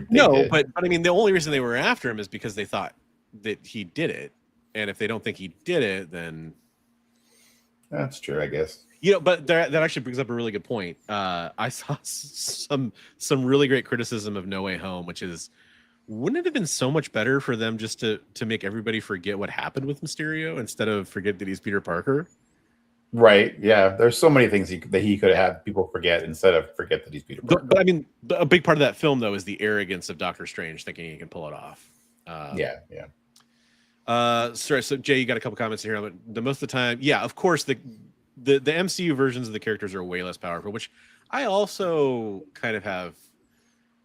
As time goes on, as we get to Secret Wars and stuff, I really hope they kind of change that a little bit, because I'd like to see some more powerful like the Hulk should be more powerful than he is. Even the most powerful we've seen him, he should be more powerful than that, I think. The movie was long enough. They should have just added the Spidey Punisher fighting the Hand at the Staten Island part. So a lot of people complained about the length of the movie. I thought it was fine. I didn't have any problem with the length. No, it was good. Hey, Jedi Master, what's up? Hey, by the way, we are talking about Spider-Man brand new spoilers. So if you haven't seen the movie, just be warned. That's what we're talking about right now. Thanks for sharing the artwork. What else was kind of? So, by the way, I didn't say it during the thing, but I think that his Phoenix picture was actually Sadie Sink. Yeah, the hooded Sadie Sink. Yeah. For sure. I imagine that was part of that. That's why I mentioned the hood, but I didn't say anything about it. Right. Like in a hood. Interesting. I was like, wait a minute. Yeah. By the way, I do since I did make that comment about the origin, I think Sadie Sink is a really cool choice for I think it's great casting, yeah. Mm-hmm. I don't know that she's like the best possible, but I think it's slightly weird because she came from a series where there was a psychic powered kid that wasn't her, and now she's the psychic powered kid. That's the only thing that's kind of weird about it to me, but whatever. I mean, I think she did a great job in the movie, and like the part where she gains telekinesis and everything was or realizes she has telekinesis, unlocks telekinesis in her head. She was way better in this than showed more range and depth than she even did in Stranger Things, and I think she was one of the highlights of Stranger Things. So yeah, I thought she did great. What was your favorite homage shot, by the way? Like, which one stuck out to you as like, oh, that's awesome? Oh, the AF-15 was amazing. That was really good. That was super good. That was really good. But all of them, I like even the I know that cover when it was Spidey in the 70s doing goofy stuff where he's fighting Ramrod. I was like, oh god, that cover. And like they picked some strange ones, dude. Like the Boomerang cover, even the Tarantula cover isn't like that crazy. But the cover, that one's a pretty big one because it was on the Peter Parker #1 and it was an issue of Spider-Man. But I mean, they're like the McFarlane stuff makes perfect sense to me. I guess for me, it's like, why not have Eric Larson in there? Was there a Mark Bagley one even? Like that's some of the omissions are kind of a bigger deal to me than the ones they included. Yeah, they did do a lot more of the classic, early Spider-Man stuff rather than yeah. Jay, I hope so. Like I freaking hope so. The X-Men need to be young, dude. If you start with that's what I have heard that they're going to go. They're not going to try to. They said. Not that we're not going to look for talented actors, but we're going to look for a lot of unknowns and people that are just coming up or just being discovered. And because the problem I have with most of the X-Men stuff that we've gotten so far is you don't get to see it. Not necessarily from the very, very beginning, although that would be cool. I'd be in favor of that. But it's like, let's not make it about Wolverine and Storm right off the bat. Like, let's make it about some of the more original X-Men. Let's make it about some of the original stories. Let's make it about growing up with them. And let's get all those stories. And in order to do that, or at least, all the good ones, in order to do that, they have to be young because otherwise they'll be 60 by the time they get to, Dark Phoenix Saga or something. Okay, so this could be a hot take, but a lot of people say the original X-Men stories are pretty terrible. I think that there's a lot of stuff you don't need to bother with until the Claremont era. Yeah. But I think it's crazy to start with stuff after that Claremont era. Yeah, no, and there's some stuff. There's really, bringing in when characters first appear, like the Juggernaut and a lot of that kind of stuff would be interesting to bring that stuff in early on to show that relationship and stuff. But hey, Lyle. And we're doing spoilers if you haven't seen Spider-Man Brand New Day. Just a heads up. Yeah, it does kind of suffer. X-Men, a bit of a tangent, but it's one I'm super interested in, so I'll talk about it for a second. It does kind of suffer from a problem of like, if you just do X-Men 1, it's really hard not to say that doing just that Magneto story is a little too simple, especially since after X-Men, was that 2000 when that came out, the first Fox movie? Mhm. That's maybe a little too similar. You know, it'd be like if when Tom Holland was introduced to the MCU, if we just did he's getting bit by a radioactive spider, he's starting to use his powers. Like, you don't, and it's great because they didn't do that. When they showed him in freaking Civil War, we already, hey, that's Spider-Man. We know everything about him. Yeah. Although what's funny and what's great about it at the same time is we've never seen Tom Holland get bit by the spider. Mm-hmm. Not even in a flashback. Mm-hmm. And they somehow did Spider-Man as a fully established character, and yet still did several movies to tell like his origin story, and I think that was great. Right. Because really, you can make the argument that No Way Home is his like.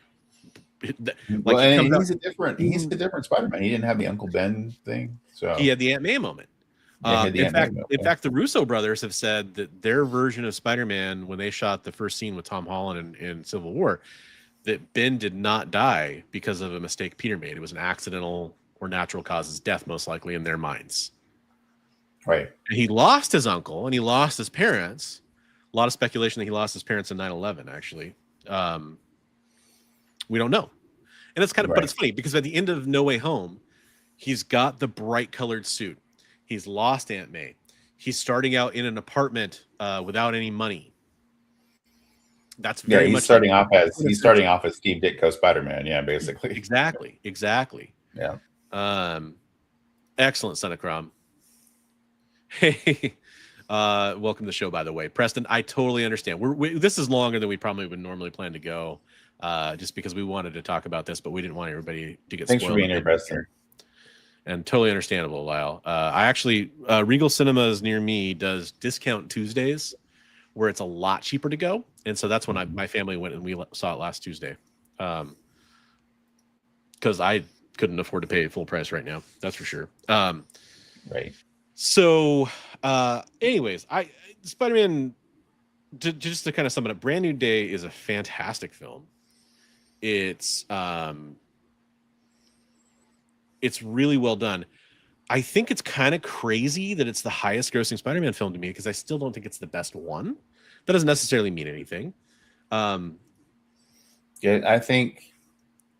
I mean, this one hit just as emotionally as the last one. I mean, it was. But that's totally emotionally, and for Peter coming into who he is at the core of his character, it was a very Spidey story. Yeah. And that's what I loved about it. But the actual villain and the villain arc, and to me, that's not that good. And also the organic stuff, I thought was really like, I don't know.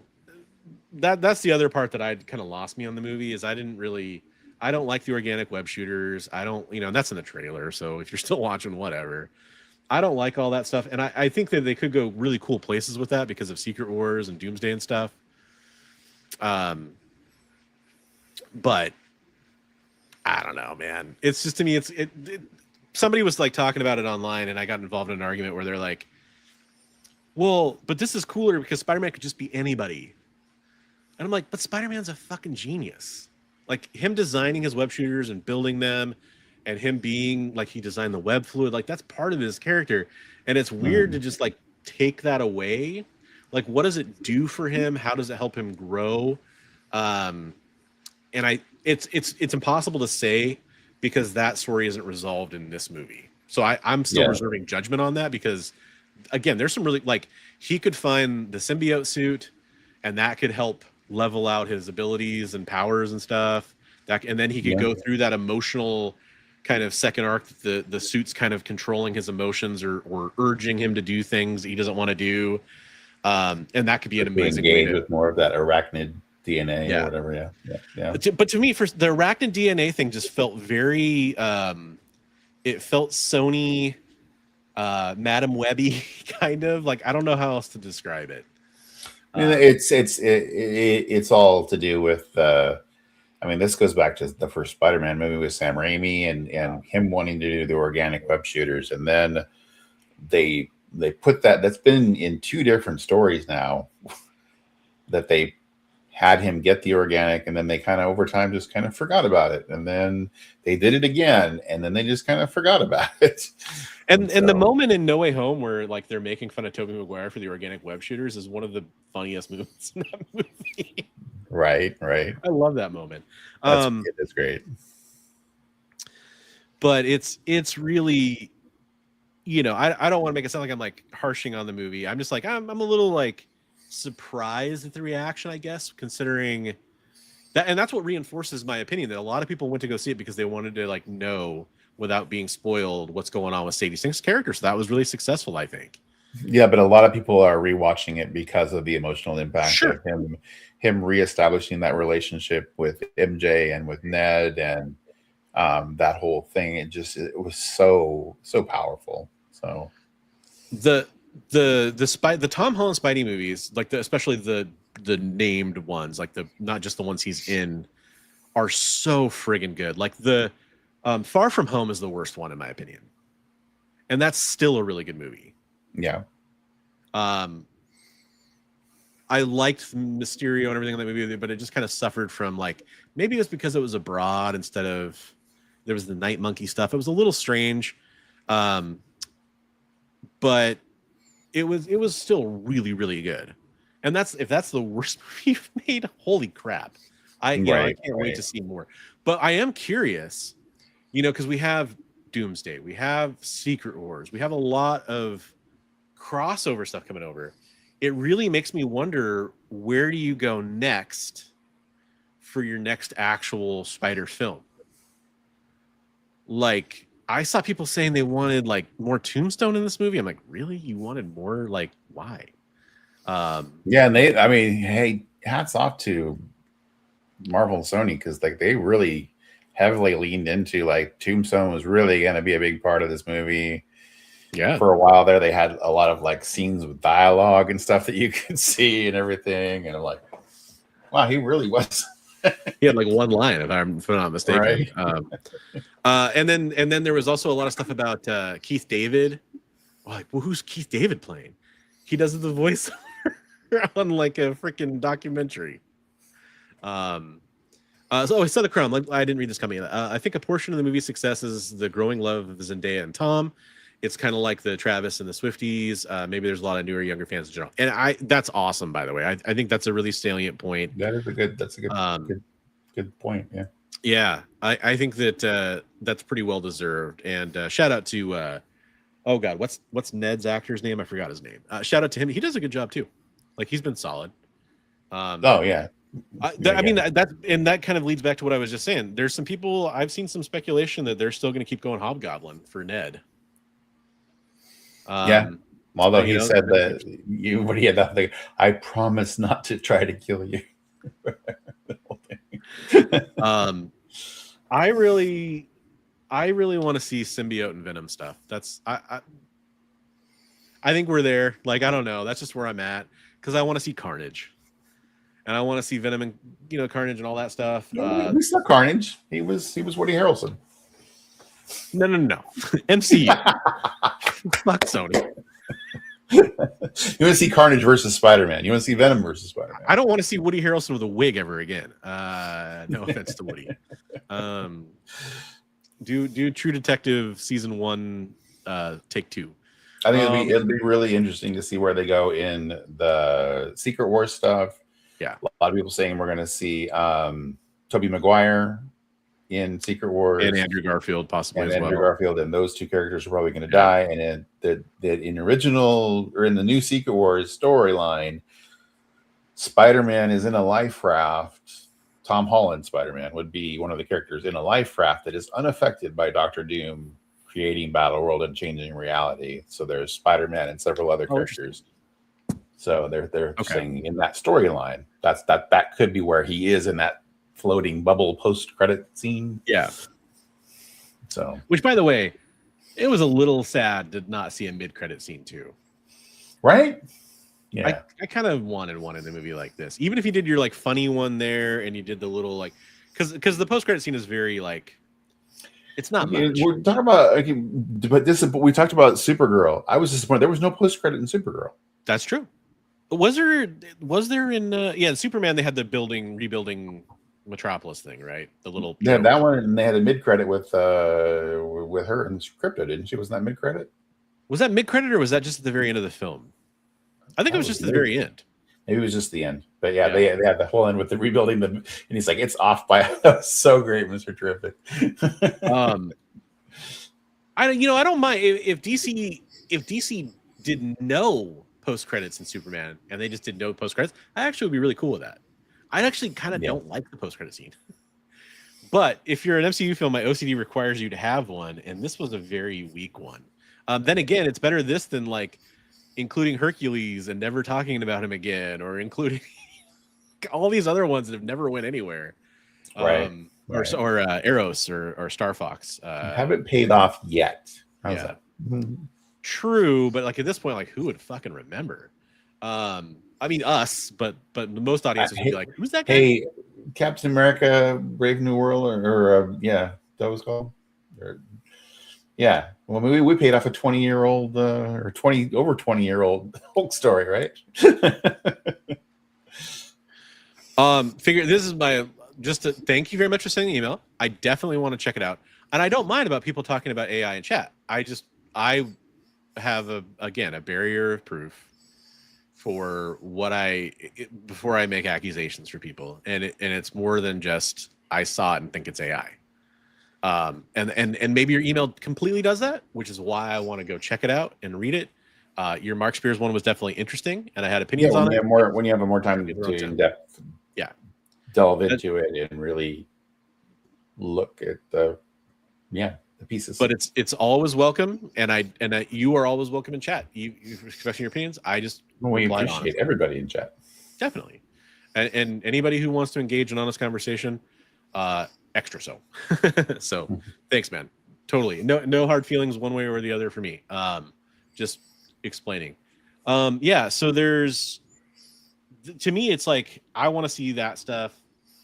I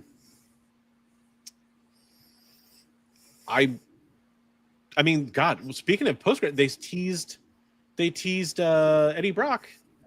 Seeing that he saw J. Jonah Jameson's broadcast or whatever. I think at the end of Venom 3. Yeah. And we had the little piece of the symbiote that was left after Eddie got zapped back. Yeah. So cool, man. So I think that there's some fun stuff with that. Because we did tease it a little bit. If anybody's still following this thread, the damage control stuff, it's like he starts working for damage control, and then he realizes, I made a mistake. That's what I'm talking about. I love that too. There was that same damage control agent who said, "I love you, Spider-Man. I never do anything to hurt you," and then he's the one who ends up fighting at the end when he's stretching. Yeah. Like, okay. Yep. There's some good stuff in there. There is the whole Frank Hospital scene, which was funny. I mean, just watching my daughter laugh at that just told me like that's a good moment, you know. It's really cool to see Spider-Man beloved right now, considering how No Way Home and Far From Home, how those films went, with everybody hating Spider-Man. But it does make me wonder if we'll get more J.K. Jameson, J. Jonah Jameson, and kind of spinning, evil pictures of Spider-Man and all that kind of stuff. I wonder if he's a menace. Yeah. What do you think about the Ned thing at the end? What's your take on the Ned scene at the end? Because everyone has a different opinion on it. End. The handshake. He remembered. He remembered. Does he remember everything? I think he remembered everything, and I think he remembered everything because of his affinity for magic, that he was able to overcome the spell. I don't think the girl who lives in his apartment was anybody.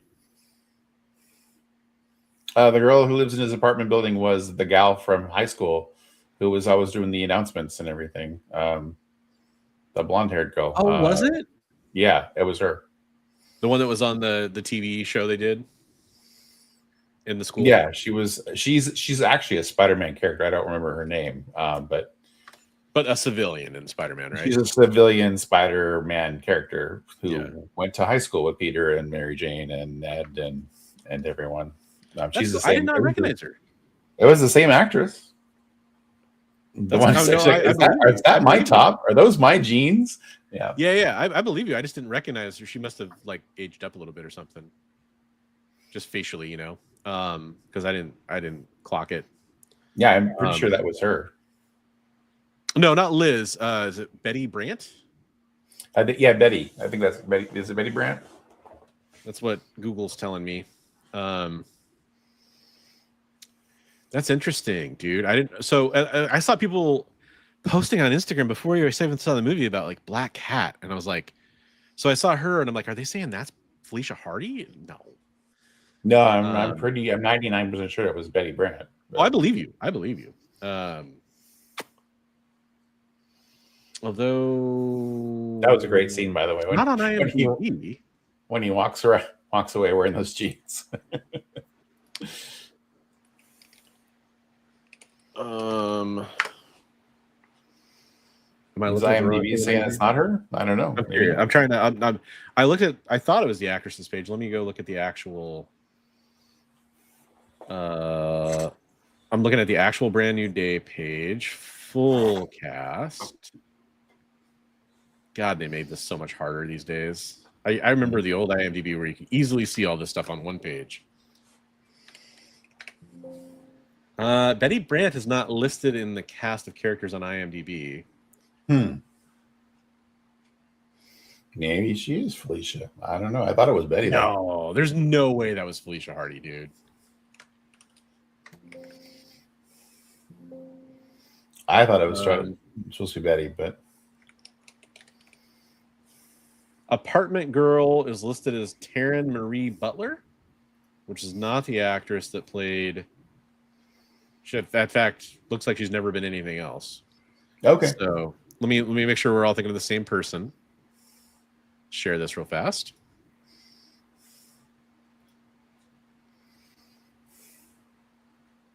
That's her headshot. Okay. Yeah, that looks right. Yep.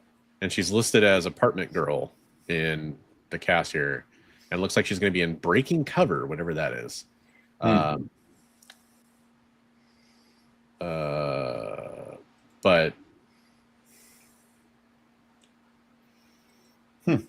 okay. Well, I just thought she was. She does have a semi resemblance to the other guy.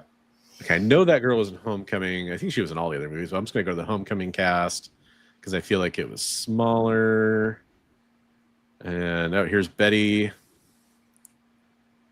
Angori Rice. I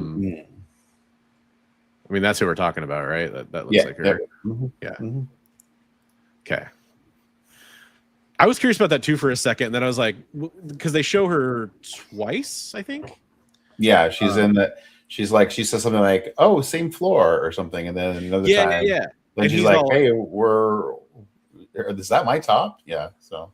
Yeah, because in the second scene, I was really paying attention to her face. I'm like, I don't recognize this person, like not even as an actor from anything else. Explains why, because she's not in anything else.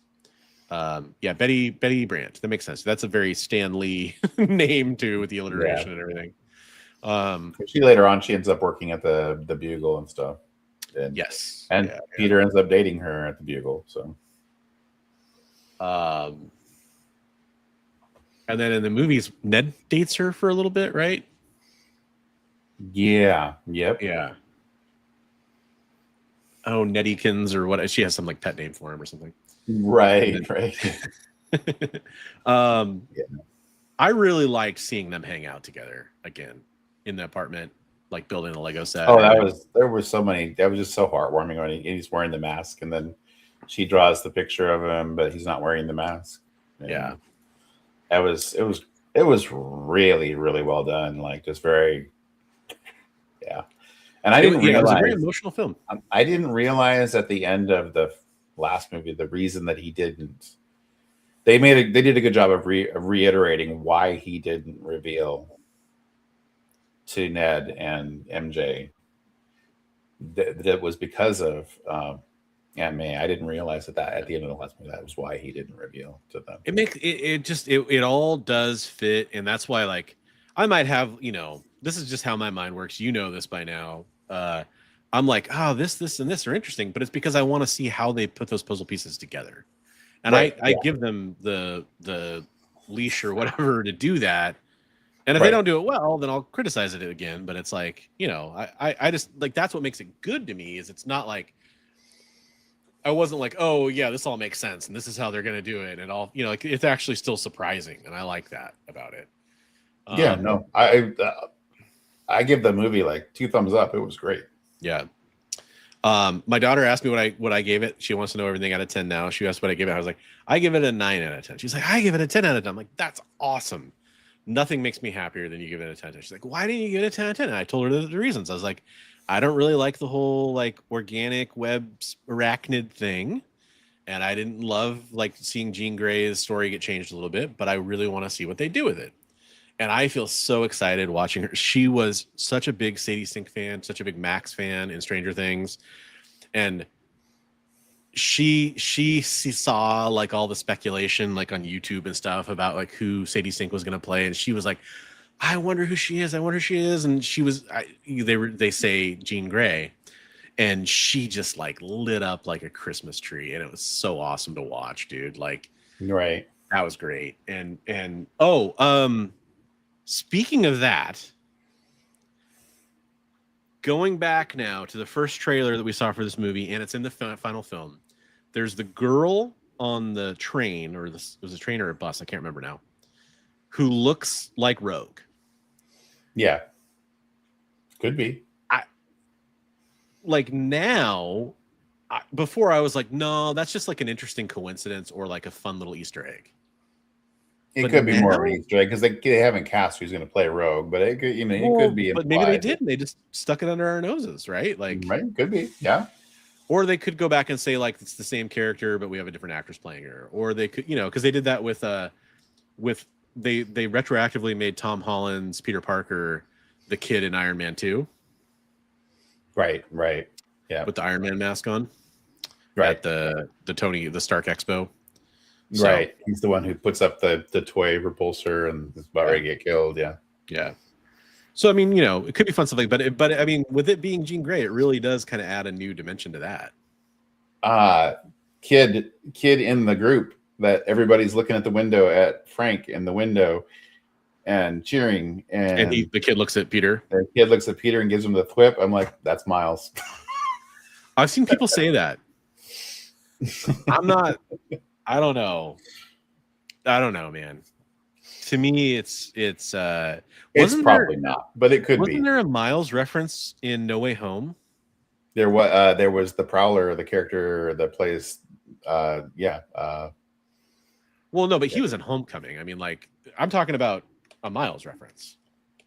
Was there? I mean, and he says Miles in Homecoming when he's going to be, I'm going to be late, Miles, sorry, or whatever, right? The Prowler character? Yeah. Donald Glover. Yeah. But I'm talking about, yeah. I think there was an actual reference to Miles in No Way Home. I don't know. Oh, that's what it was. Electro tells Peter that he hopes there's a black Spider-Man out there somewhere in the multiverse. Right. Yeah. So kind of, sort of, more of a reference, but yeah. Yeah. So yeah, there was the Donald Glover one is probably the most concrete thing, but yeah. I don't know, man. I love the film. Just because I have like criticism doesn't mean I don't love it, but I thought it was. And the guy from freaking what's the name of the show that I'm trying to think of? The head guy from Damage Control. What was his show that he was in? He was in the one where they went into work and half of their brain was in work and the other half was out. Oh, was he in Severance? He was in Severance. He's the guy in Severance who was like giving them the party favors and stuff and everything. Now it's time to dance. We have some Trammell Tillman. Yeah. Yeah, he's great at that part of playing like this. Yeah. Oh, I'm supposed to be kind of non-threatening, but actually, I'm a really bad guy. Yeah. Yeah, definitely. I mean, dude, the whole movie was pretty solid. I do think. I mean, it was great seeing Punisher and Spidey together finally. Yeah, no, I thought that was great. The interaction between those two was awesome. It did make it more obvious that Spidey should have been in Daredevil. I'll say that much. Yeah. Like he was doing nothing during that time. Like what? Right. That was weird. Yeah, there was Kingpin references him in Daredevil. He says something like a man dressed up as a bug or something, or something like that. Yeah. I mean, still, dude, it made it. That was a glaring omission thing. It was probably a friggin' Sony rights deal, but like, well, yeah, a lot of people thought we were gonna see Daredevil because we had the hand, but yeah, and vice versa. Daredevil being this would have made a lot of sense, even if it was just a quick scene or whatever. But then again, he also was in No Way Home. But yeah, it was fantastic. I probably do need to wrap it up though, so I don't know if there's anything else you wanted to mention, but we've been on. Yeah, I want to go on for another 2 hours about it. No, okay. Well, I just wanted to give you the opportunity to say anything else you were waiting to say, if there was anything we didn't touch on. No, I absolutely love the movie. Like I said, there's little things that could there have been some changes? Yeah, but overall, I think that it was good. It was great. Okay, I'm gonna share.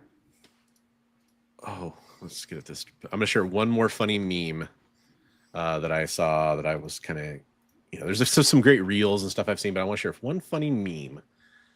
The theater will erupt if this happens in Doomsday. Oh, that was pretty funny. For those that may not recognize, it's essentially it's for Toby, Andrew, and Tom Holland. It's all the characters they lost. Their Uncle Bens, so to speak. Not to disrespect Aunt May, but I thought that was great. Oh, you do, dude. Fallen is a fantastic film. Thanks for reminding me about that. The part where Sadie was jumping body to body in that film. It's got that vibe. If you see the trailer, I think it shows it to you. Yeah, that's a fantastic movie. Denzel Washington, John Goodman. Time is on my side. Is in that movie. Yeah, that's a good movie. That is a good movie. Anyhow, thanks for joining us at our new time slot. We'll be back for the foreseeable future. We'll see how this goes. We'll see what the format might change. The time that we're on might change. All that, like the length of the show might change. But we're probably going to keep doing this. It works out better for my co-host. It works out just as well for me, and I think it works for a lot of our audience better. So my favor to ask is make sure to tune in next week if you liked it at this time slot. If you're still somehow watching us 2.5 hours later, and let us know that you really enjoyed this, and we will be back next week with more Best Coast Comics. Thanks for being here, Bigby. Thanks for being here, everybody in the chat. Remember to share that community artwork if you want it shared on the show next week. And we'll catch you next week, right, everybody? Yeah. Right. Yeah.